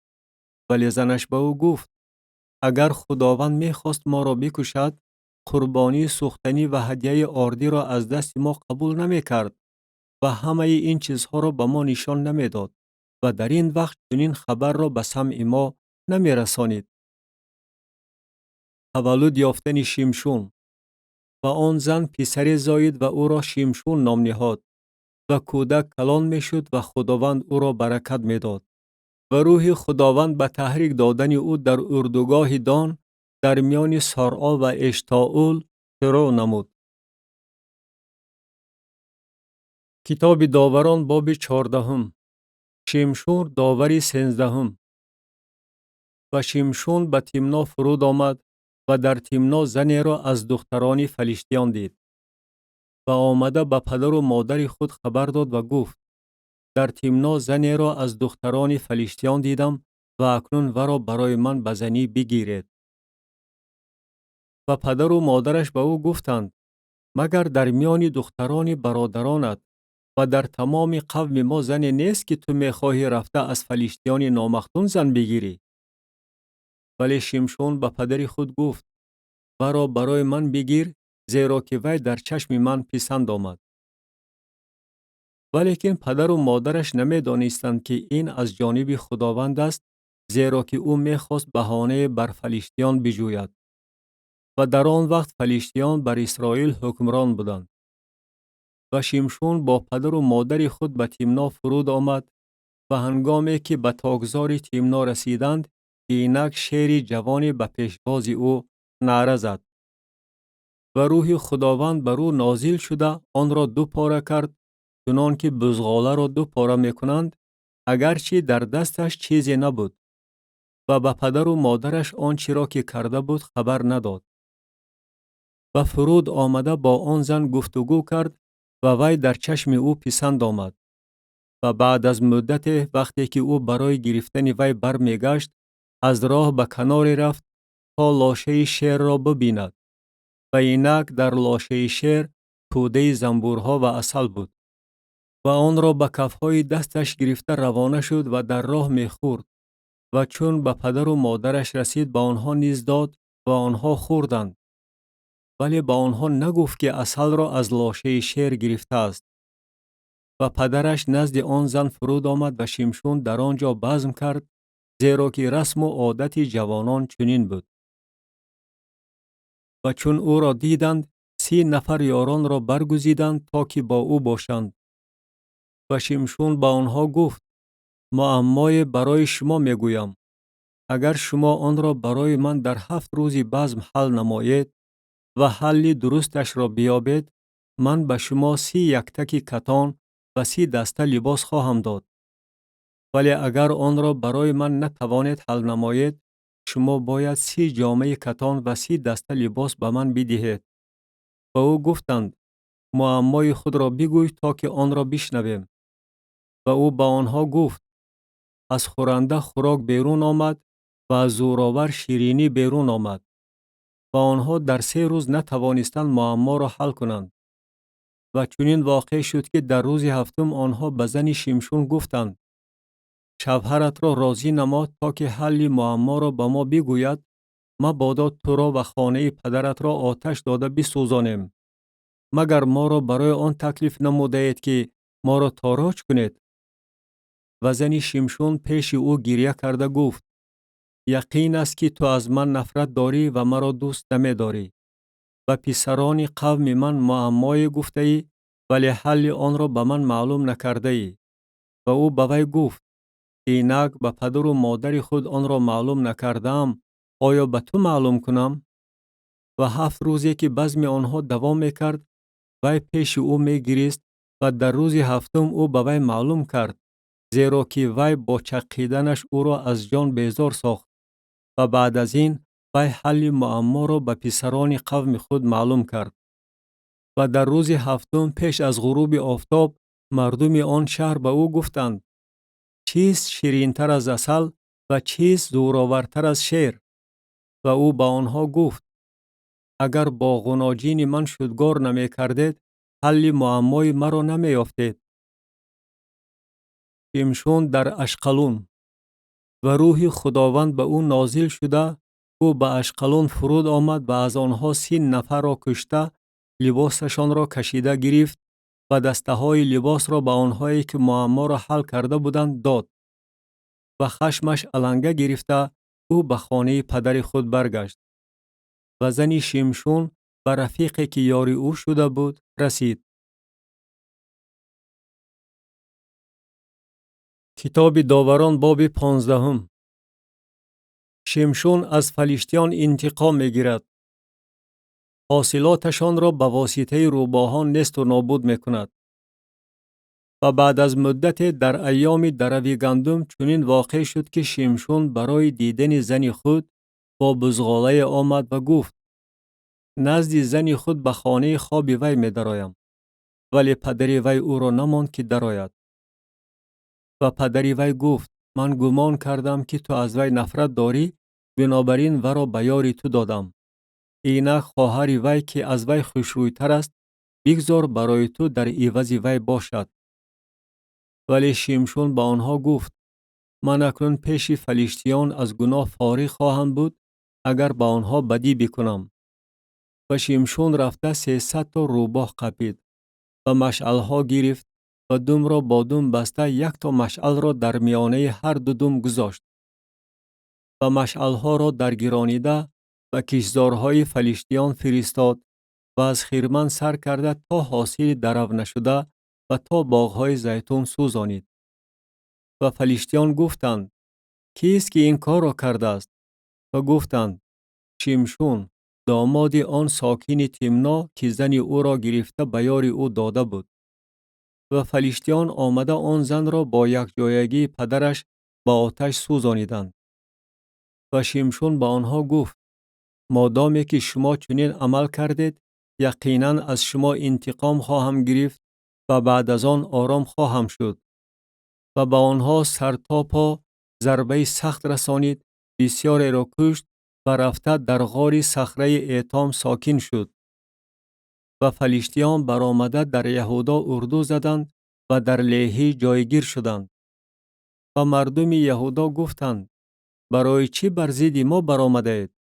در جواب گفتند: برای آنکه شمشون را ببندیم و چنان که او به ما عمل کرد آنچنان به او عمل کنیم. و 3000 نفر از مردم یهودا سوی غار صخره ایتام رفته به شمشون گفتند: تو آخر میدانی که فلیشتیان بر ما حکمران می باشند؟ پس این چی کار است که تو به ما کردی؟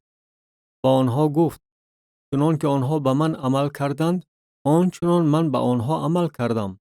و او گفتند: ما فرود آمده ایم تا که تو را بسته به دست فلیشتیان بسپاریم. شمشون به آنها گفت: به من قسم یاد کنید که خودتان به من آسیب نخواهید رسانید. آنها به او گفتند: نه، ما تو را فقط بسته به دست آنها خواهیم سپرد، ولی به هیچ وجه تو را نخواهیم کشت. و او را با 2 طناب نو بسته از صخره برآوردند. شمشون 1000 نفر را از دشمنان می کشد. وقتی که او به لیهی رسید، فلیشتیان به پیشواز او غوغا برداشتند. و روح خداوند بر او نازل شده، طناب‌هایی که در بازوهایش بود مثل نخهای کتان که در آتش سوخته باشد کنده گردید و بندها از دستهایش فرآمد. و او جاغی خری نومرده را یافت و دست خود را دراز کرده آن را گرفت و 1000 نفر را با آن زده کشت. و شمشون گفت: از جاغ خر توده توده فرو غلطیدند. با جاغ خر 1000 نفر را زده کشتم. و این سخن را گفته جاغ را از دست خود پرتافت و آن مکان را رامدلیه نامید. و بغایت تشنه ماند و سوی خداوند خوانده گفت: تو به دست بنده خود این نجات بزرگ را دادی و الحال من از تشنگی می میرم و به دست نامختونان می افتم. و خدا چقوریه را که در لیهه بود رخنه کرد و آب از آن جاری شد و او نوشیده به خود آمد و جان گرفت. بنابراین نامش عین حقوره خوانده شد که آن تا امروز در لیهه واقع است. و او بر اسرائیل در ایام فلیشتیان 20 سال داوری نمود. کتاب داوران باب 16. شمشون در غزه. و شمشون به غزه رفت و در آنجا زنی زیناکار را دیده نزد وی درآمد.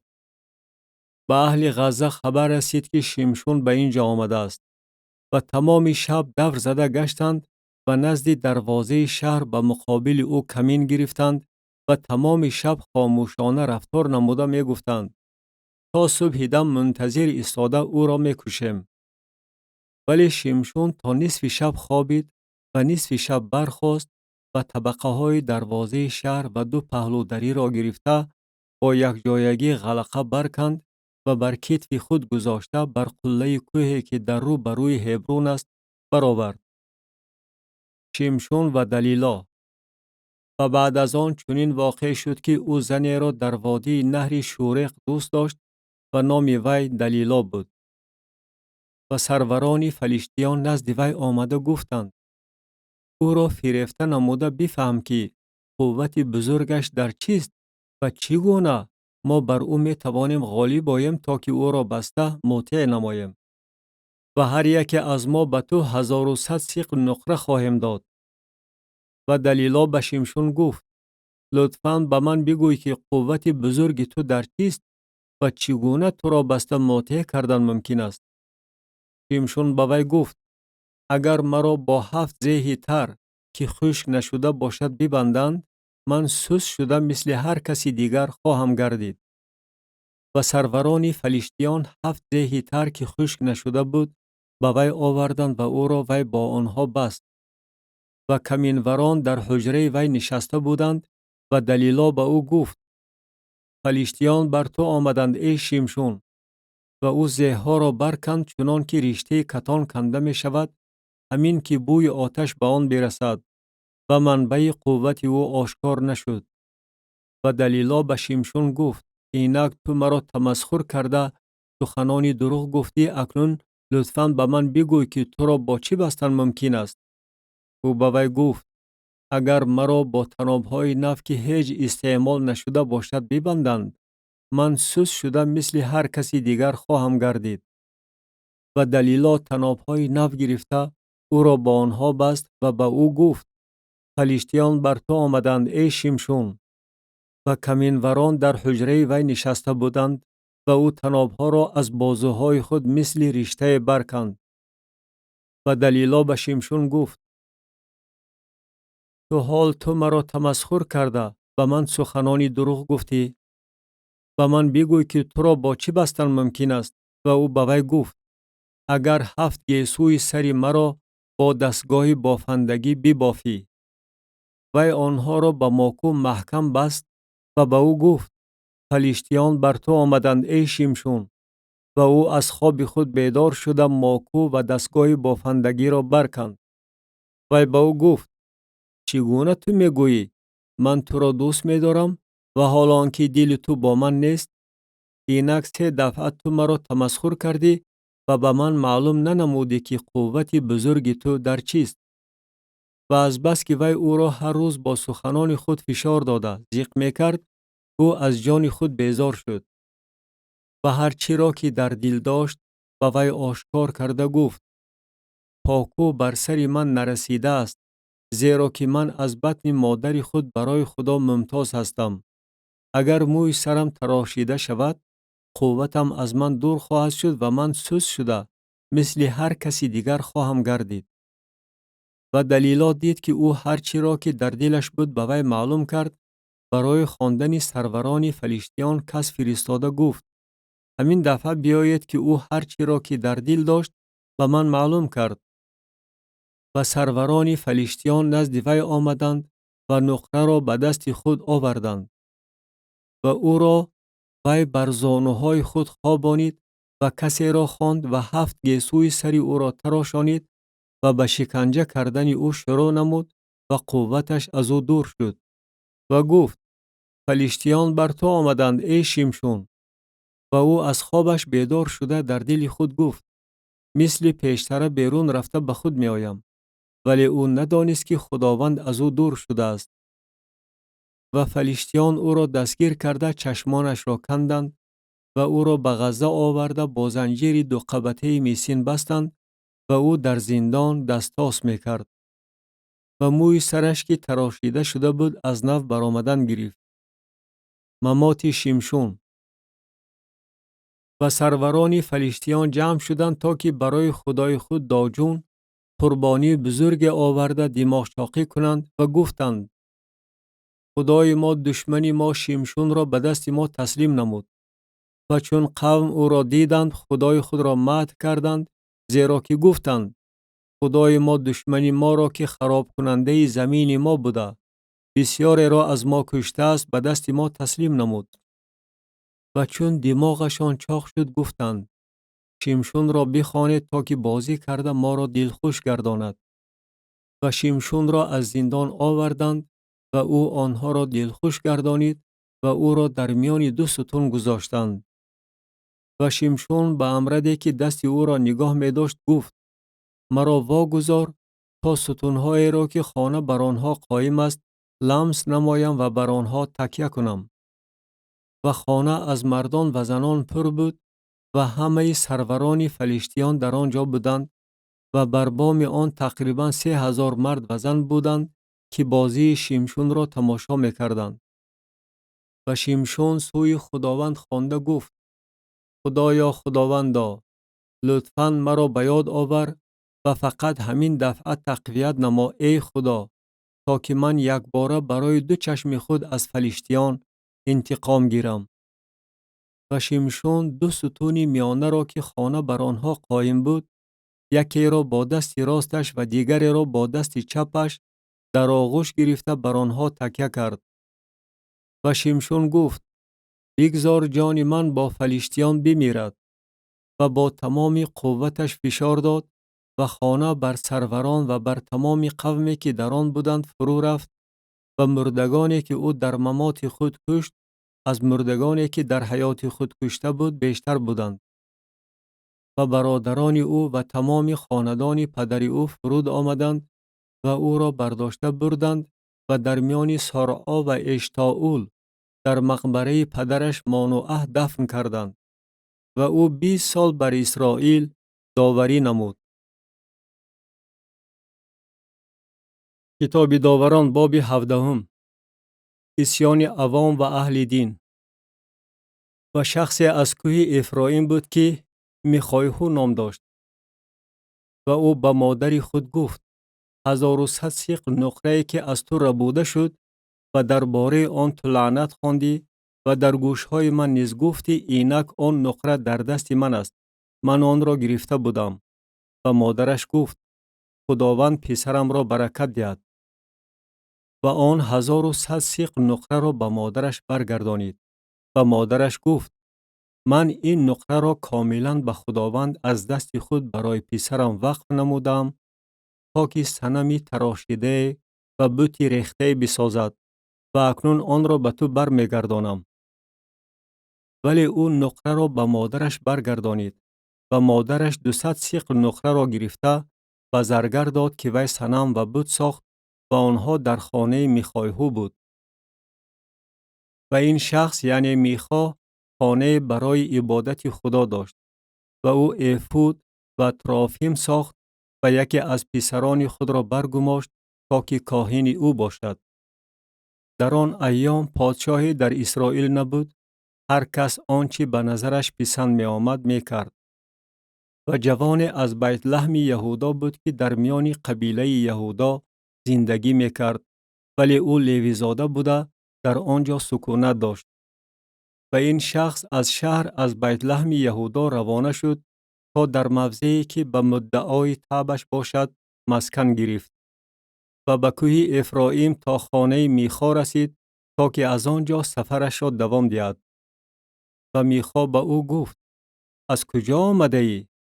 و او در جواب گفت: من لیوی زاده از بیت لحم یهودا هستم و می روم تا در موضعی که به مدعای تبم باشد مسکن گیرم. و میخا به او گفت: نزد من مسکن گیر و برایم پدر و کاهن باش و من به تو هر سال 10 سیقل نقره و 1 دسته لباس و رزق و روزی می دهم. و لیوی زاده آمد.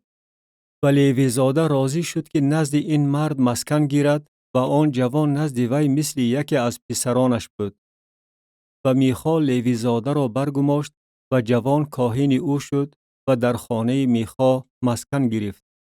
و میخا گفت: اکنون دانستم که خداوند به من احسان خواهد کرد، زیرا که لیوی زاده کاهن من شده است. کتاب داوران باب 18. سبتیدان بت پرستی را برقرار می نماید. در آن ایام پادشاهی در اسرائیل نبود و در آن ایام سبتیدان برای خود ملک از بحر مسکن گرفتن می جستند، زیرا که تا آن وقت به آنها ملک اندرون سبتهای اسرائیل نرسیده بود. و بنی دان از قبیله خود از میان تمام جماعت خود 5 نفر را که مردان جنگی دلیر بودند از سارعا و اشتاول فرستادند تا که زمین را جاسوسی و تفتیش کنند و به آنها گفتند: رفته زمین را تفتیش نمایید. و آنها به کوه افرایم تا خانه میخا رسیده در آنجا شب را گذرانیدند. هنگامی که آنها نزد خانه میخا بودند، آواز آن جوان لیوی زاده را شناختند و به آنجا داخل شده و او گفتند: کیست که تو را به اینجا آورده است؟ و در این مکان تو چی میکنی؟ و در اینجا چی کار داری؟ و او به آنها گفت: میخا به من چنین و چنین رفتار نمود و مرا کیرا کرد و من کاهن او شدم. و به او گفتند: لطفاً از خدا بپرس تا بدانیم که آیا راه ما که به آن می رویم با موفقیت خواهد بود؟ و کاهن به آنها گفت: به سلامتی بروید. راهی که شما می روید زیر نظر خداوند است. و آن 5 نفر رفته به لایش رسیدند و قومی را که در آنجا بودند دیدند که آنها در امنیت بر طبق رسوم سیدونیان آرام و بی‌پروا عمر به سر می بردند و در این زمین حاکمی نبود که آسیب رساند و آنها از سیدونیان دور بوده با کسی کاری نداشتند. و نزد برادران خود به سارعا و اشتاول آمدند و برادرانشان به آنها گفتند: چی خبری آوردید؟ و آنها گفتند: برخیزیم و بر آنها بتازیم، زیرا زمین دیدیم که بغایت خوب است. ولی شما خاموش نشسته اید. تنبلی نکنید، بلکه رفته داخل شوید و آن زمین را تصرف نمایید. چون بروید نزد قومی بی‌پروای خواهید آمد و آن زمین پهناور است و خداوند آن را به دست شما سپرده است. چنان موضعی است که از هیچ چیزی روی زمین کمی ندارد. و از آنجا از قبیله دان از سارعا و اشتاول 600 آدمی دارای اسباب جنگی رهسپار شدند و برآمده در قریه یعاریم در یهودا اردو زدند. بنابراین تا امروز آن مکان را اردوگاه دان می نامند. آن در عقیب قریه یعاریم واقع است. و آنها از آنجا به کوه افرایم گذشته به خانه میخا رسیدند. و آن 5 نفر که برای جاسوسی به زمین لایش رفته بودند و برادران خود سخن رانده گفتند: آیا می دانید که در این خانه ها افود و ترافیم و صنم و بت هست؟ و اکنون فهم نمایید که چی کار باید بکنید. و به آنجا رفته به خانه جوان لیوی زاده یعنی به خانه میخا در آمدند و از او احوال پرسی کردند. و آن 600 آدم از بنی دان که اسباب جنگی داشتند در دهن دروازه ایستاده بودند. و آن 5 نفر که برای جاسوسی زمین رفته بودند برآمده به آنجا داخل شدند و صنم و ایفود و ترافیم و بت را گرفتند، در صورتی که کاهن با آن 600 آدمی دارای اسباب جنگی در دهن دروازه ایستاده بود. و هنگامی که اینها به خانه میخا داخل شده صنم و ایفود و ترافیم و بت را گرفتند، کاهن با آنها گفت: چی میکنید؟ آنها به او گفتند: خاموش شده دستت را بر دهانت بمان و با ما آمده برای ما پدر و کاهن باش. کدامش برای تو بهتر است؟ کاهن خانه یک شخص باشی یا که کاهن سبط و قبیله در اسرائیل باشی؟ و کاهن دلشاد گردید و ایفود و ترافیم و صنم را گرفته اندرون قوم داخل شد. و آنها تاب خورده رهسپار شدند و کودکان و چارپایان و بار و بود را پیشاپیش خود گذاشتند. وقتی که آنها از خانه میخا دور شدند، مردمی که در خانه های گرد و پیش خانه میخا بودند جمع شده بنی دان را تعقیب کردند. و بنی دان را فریاد کردند و اینها روی خود را گردانیده به میخا گفتند: را چی شده است که اینها را جمع کرده آمده ای؟ و او گفت: خدایان مرا که ساختم با کاهن گرفته رفته اید. برای من باز چی چیزی باقی مانده است؟ پس چگونه جرأت نموده میگوید که را چی شده است؟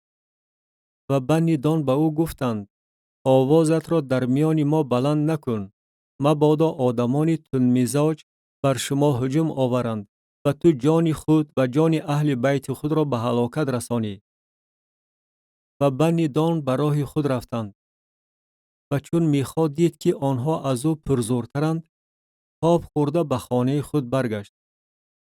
و آنها آنچه را که میخا ساخته بود و کاهنی را که او داشت گرفته به لایش بر ضد قومی که آرام و بی‌پروا بودند تاخت و تاز کردند و آنها را به دم شمشیر کشتند و شهر را آتش داده سوزانیدند.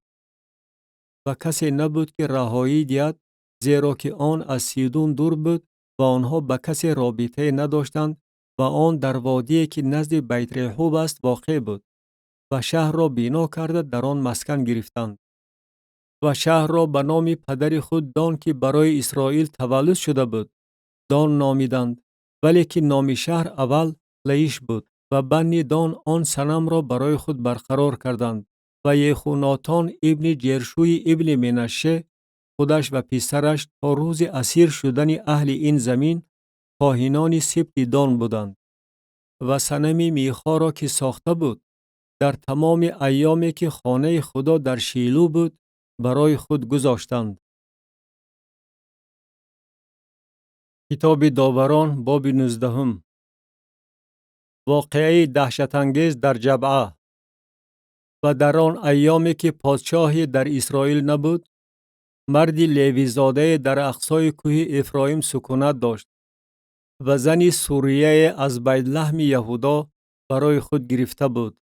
و سوریه او از او قهر کرده از پیش او به خانه پدر خود به بیت لحم یهودا رفت و در آنجا 4 ماه بماند. و شوهرش برخاسته از پشت وی رفت تا که دل ورا یافته ورا نزد خود برگرداند. و نوکرش و یک جفت خرش همراه او بود. وی او را به خانه پدر خود آورد و پدر زنک او را دیده با خرسندی او را پیشواز گرفت. و پدر عروسش یعنی پدر زنک او را نگاه داشت و او 3 روز پیش وی ایستاد و خوردند و نوشیدند و در آنجا شب را گذرانیدند. و در روز 4 آنها بامدادان بر محل بیدار شدند و او برخاست تا که روانه شود. و پدر زنک به دامادش گفت: دل خود را با لقمه نان به قوت نما و بعد روانه شوید. و هر دو نشسته یک جای خوراک خوردند و نوشیدند. و پدر زنک به آن مرد گفت: لطفاً امشب در همین جا بمان تا دلت شاد گردد. و آن مرد برخاست تا که روانه شود. ولیکن پدر عروسش از او بسیار خواهش نمود و او مانده شب را در آنجا گذرانید. و در روز پنجم او بامدادان بر محل بیدار شد تا که روانه شود و پدر زنک به او گفت لطفاً دل خود را با قوت نما و تا گشت پیشین تأخیر کنید و هر دو خوراک خوردند و آن مرد برخاست تا که روانه شود خودش و سوریه‌اش و نوکرش و پدر عروس او پدر زنک به او گفت اینک روز به غروب نزدیک می شود لطفاً امشب بمانید اینک روز تمام می شود شب را در اینجا بگذران تا دلت شاد گردد و فردا بر محل بیدار شده راه خود را دوام خواهی داد و تو به خیمه خود خواهی رسید. ولی آن مرد به شب گذرانی راضی نشد و برخاسته روانه شد و تا روبروی یبوس که یروشلیم باشد رسید و جفتی خرانی پالاندار همراه او بود و سوریه او با او بود. وقتی که آنها به یبوس رسیدند روز بغایت به غروب نزدیک بود و نوکر به آقایش گفت بیایید به این شهر یبوسیان داخل شده شب را در آنجا بگذرانیم. آقایش به وی گفت به شهری بیگانه که ساکنانش از بنی اسرائیل نیستند داخل نمی شویم بلکه به جبعه می گذریم. و به نوکر خود گفت رفته به یکی از مکانها می رسیم و شب را در جبعه یا در راما می گذرانیم. و از آنجا گذشته رفتند و نزد جبعه که ملک بنیامین است آفتاب بر آنها غروب کرد و به آنجا تاب خوردند تا که آمده شب را در جبعه بگذرانند. و او آمده در کوچه شهر نشست و کسی نبود که آنها را به خانه خود برده برای شبگذرانی جای دهد. و اینک پیرمرد بیگاه روزی از کار خود از صحرا برمیگشت و این مرد از کوه افرایم بوده در جبعه سکونت داشت. ولی مردم این مکان از سبط بنیامین بودند. و او نظر انداخته دید که راهگذری در کوچه شهر نشسته است و پیرمرد گفت کجا می روی؟ و از کجا آمده ای؟ در جواب او گفت ما از بیت لحم یهودا تا اقصای کوه افرایم می رویم که من از آنجا هستم. به بیت لحم یهودا رفته بودم و الحال سوی خانه خداوند می روم و کسی نیست که مرا به خانه خود ببرد. و کاه و بیده برای خران ما هست و نان و شراب نیز برای من و برای کنیز تو و برای نوکری که همراه بندگان توست. از هیچ چیز کمی نداریم. پیرمرد گفت آسایشتگی بر تو باد. هر کمی تو بر من است. لیکن در کوچه شبگذرانی نکن. و او را به خانه خود آورد و به خران خوراک داد و آنها پایهای خود را شستند و خوردند و نوشیدند. هنگامی که آنها دل خود را شاد می کردند اینک مردم شهر شخصانی سفیل زده خانه را احاطه نموده در آن را سخت کوفتند و به آن پیرمرد صاحب خانه سخن رانده گفتند آن مرد را که به خانه تو در آمده است بیرون آر تا که با او بخوابیم. و مرد صاحب خانه نزد آنها برآمده به آنها گفت نه برادرانم لطفاً بدکاری نکنید. مادامی که این مرد به خانه من در آمده است این کار زشت را نکنید. اینک دختری باکیره من و سوریه او من آنها را بیرون می آورم و شما به ناموس آنها تجاوز نمایید و هر آنچه در نظرتان پسند آید با آنها بکنید ولی به این مرد این کار زشت را نکنید. ولیکن آن شخصان نخواستند سخن او را بشنوند و آن مرد سوریه خود را گرفته نزد آنها بیرون آورد و آنها با وی خوابیدند و تمام شب تا صبح اذیت دادند و برابر دمیدن سحر ورا واگذاشتند. و زنک صبح دم آمده نزد در آن مرد که آقایش در آنجا بود بیهوش شده افتاد و تا روشن شدن روز در آنجا خوابید. بامدادان آقای وی برخاسته در خانه را باز کرد و بیرون آمد تا که برای خود روانه شود و اینک زنی سوریه او در دهن در خانه افتاده است و دستهایش بر آستانه بود. و او به وی گفت برخیز تا که برویم. ولی کسی جواب نداد. پس ورا گرفته بر خر گذاشت و آن مرد برخاسته به مکان خود رفت. و هنگامی که به خانه خود رسید کارد گرفت و سوریه خود را گرفته اندام بدن ورا به 12 قسم پاره کرد و آنها را به تمام حدود اسرائیل فرستاد. و هر کی این را می دید می گفت از روزی که بنی اسرائیل از زمین مصر برآمدند تا امروز چنین کار کرده و دیده نشده است. به این دقت دهید، مشورت نمایید و بگویید.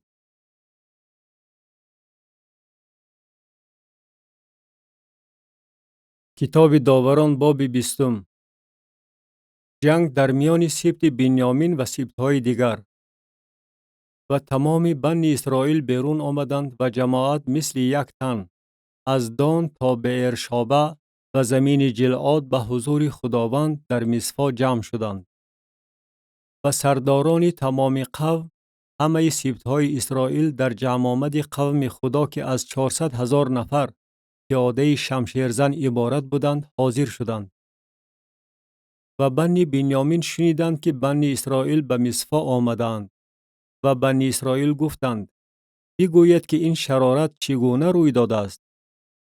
و آن مردی لیوی زاده شوهر زنکی که کشته شده بود جواب گردانیده گفت من با سوریه خود به جبعه که ملک بنیامین است آمدم تا که شب را بگذرانم. و ساکنان جبعه بر من قیام کردند و خانه را که در آن بودم شبانه احاطه نمودند. مرا می خواستند بکشند و سوریه مرا آنقدر اذیت دادند که وی مرد. و من سوریه خود را گرفته پاره پاره کردم و آن را به همه شهرهای ملک اسرائیل فرستادم، زیرا که آنها کار قبیح و زشت در اسرائیل به عمل آوردند. اینک همه شما ای بنی اسرائیل محاکمه و مشورت خود را در اینجا بکنید.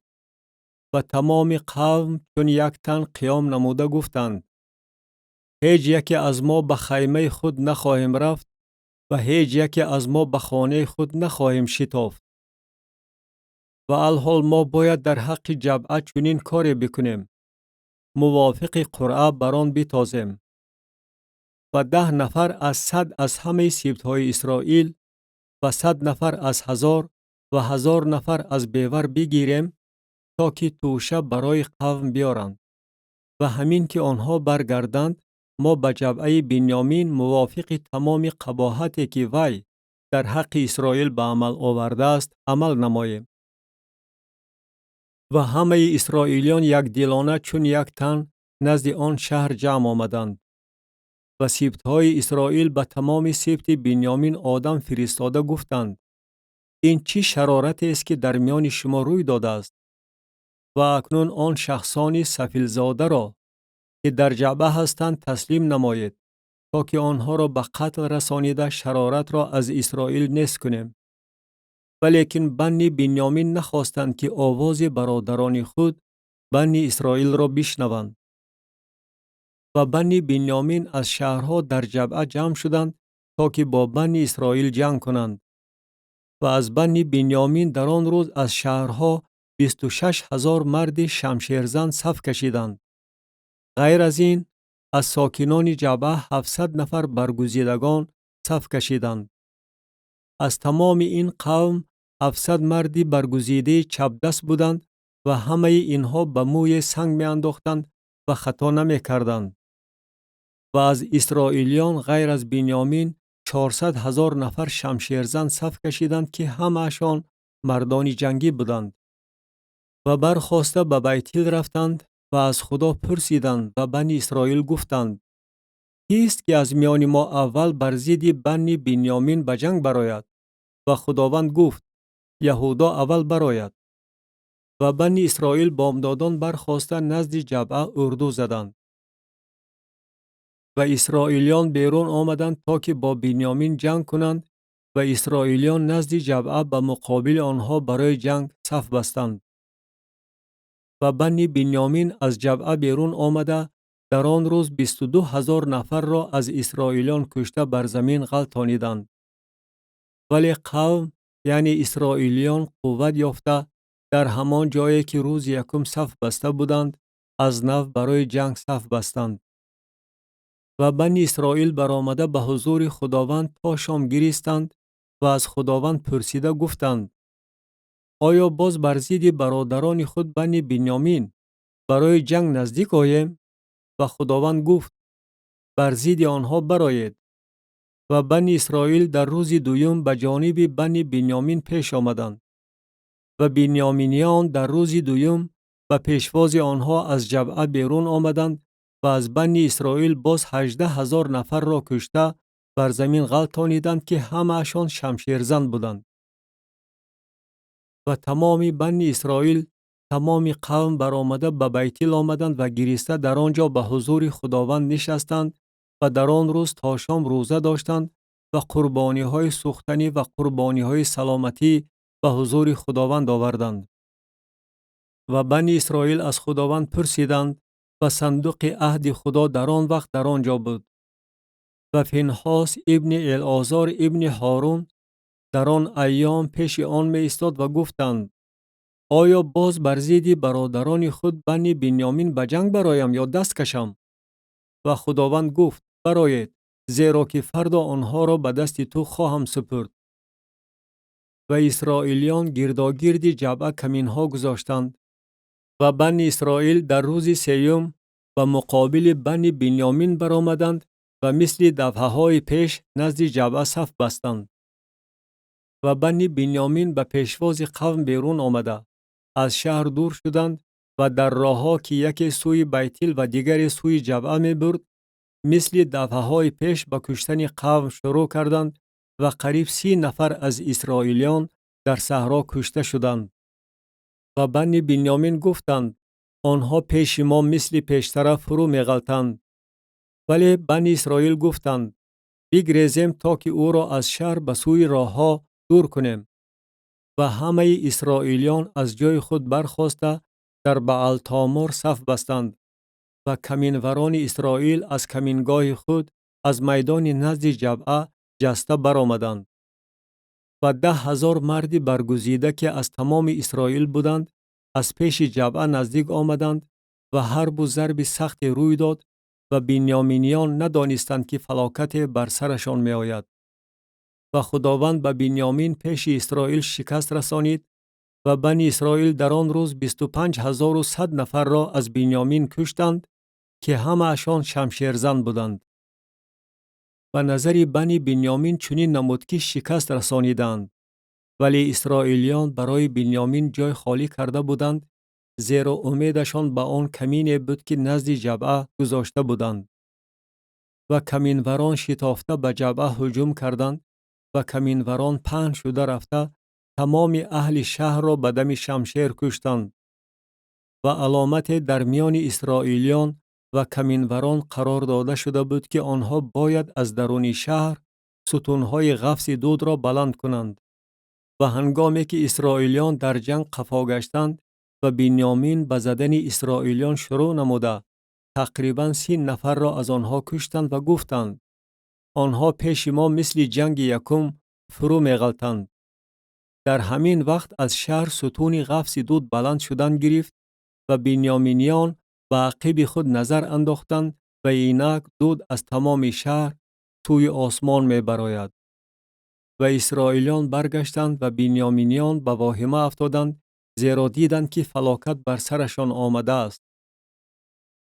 و آنها از پیش اسرائیلیان به طرف راه بیابان روی تافتند، ولی حرب و ضرب آنها را در آنجا نیز تعقیب می کرد و کسانی را که از شهرها می برآمدند اندرون آن می کشتند.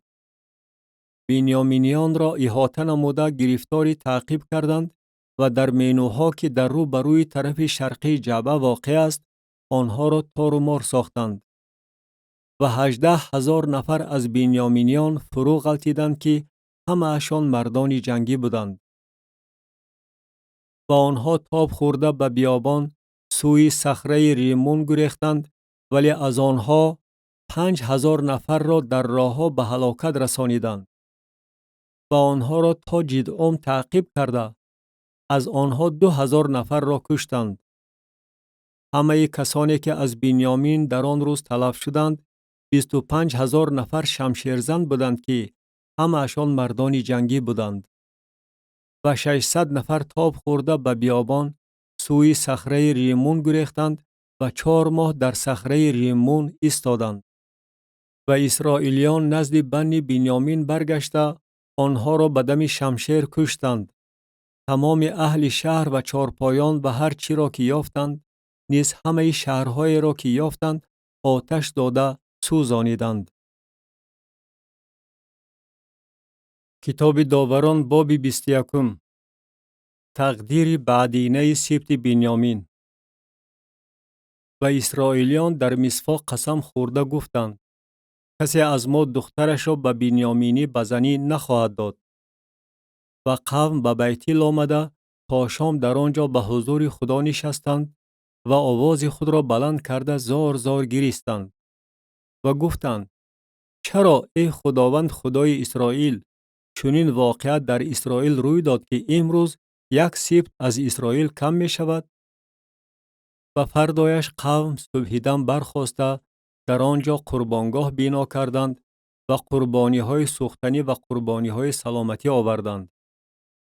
و بنی اسرائیل گفتند کیست از همه سبط های اسرائیل که به جمع آمدی نزد خداوند نآمده است؟ زیرا قسم سخت خورده گفته بودند که هر کی نزد خداوند به مصفا نآمده باشد باید حتما کشته شود. و بنی اسرائیل در خصوص برادر خود بنیامین پشیمان شده گفتند امروز یک سبط از اسرائیل محو شد. پس با بقیه آنها در بابت زنان چی باید بکنیم؟ ما آخر به خداوند قسم خورده ایم که دختران خود را به آنها به زنی ندهیم. و گفتند آیا یگان سبط اسرائیل هست که به مصفا نزد خداوند نآمده باشد؟ و اینک از یابش گلعاد کسی به جمع آمد اردوگاه نآمده است. و قوم از نظر گذرانیده شدند و اینک از ساکنان یابش گلعاد کسی در آنجا نبود. و جماعت 12,000 نفر جنگاوران دلیر را به آنجا فرستادند و به آنها امر فرموده گفتند بروید و ساکنان یابش گلعاد را با زنان و کودکانشان به دم شمشیر بکشید. و چنین است کاری که باید بکنید هر مرد و هر زنی را که با مرد خوابیده باشد محو نمایید.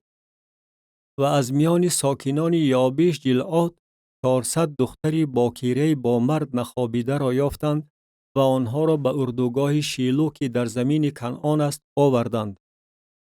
و تمام جماعت نزد بنی بنیامین که در صخره ریمون بودند برای گفتگو کس فرستاده آنها را به صلح دعوت کردند.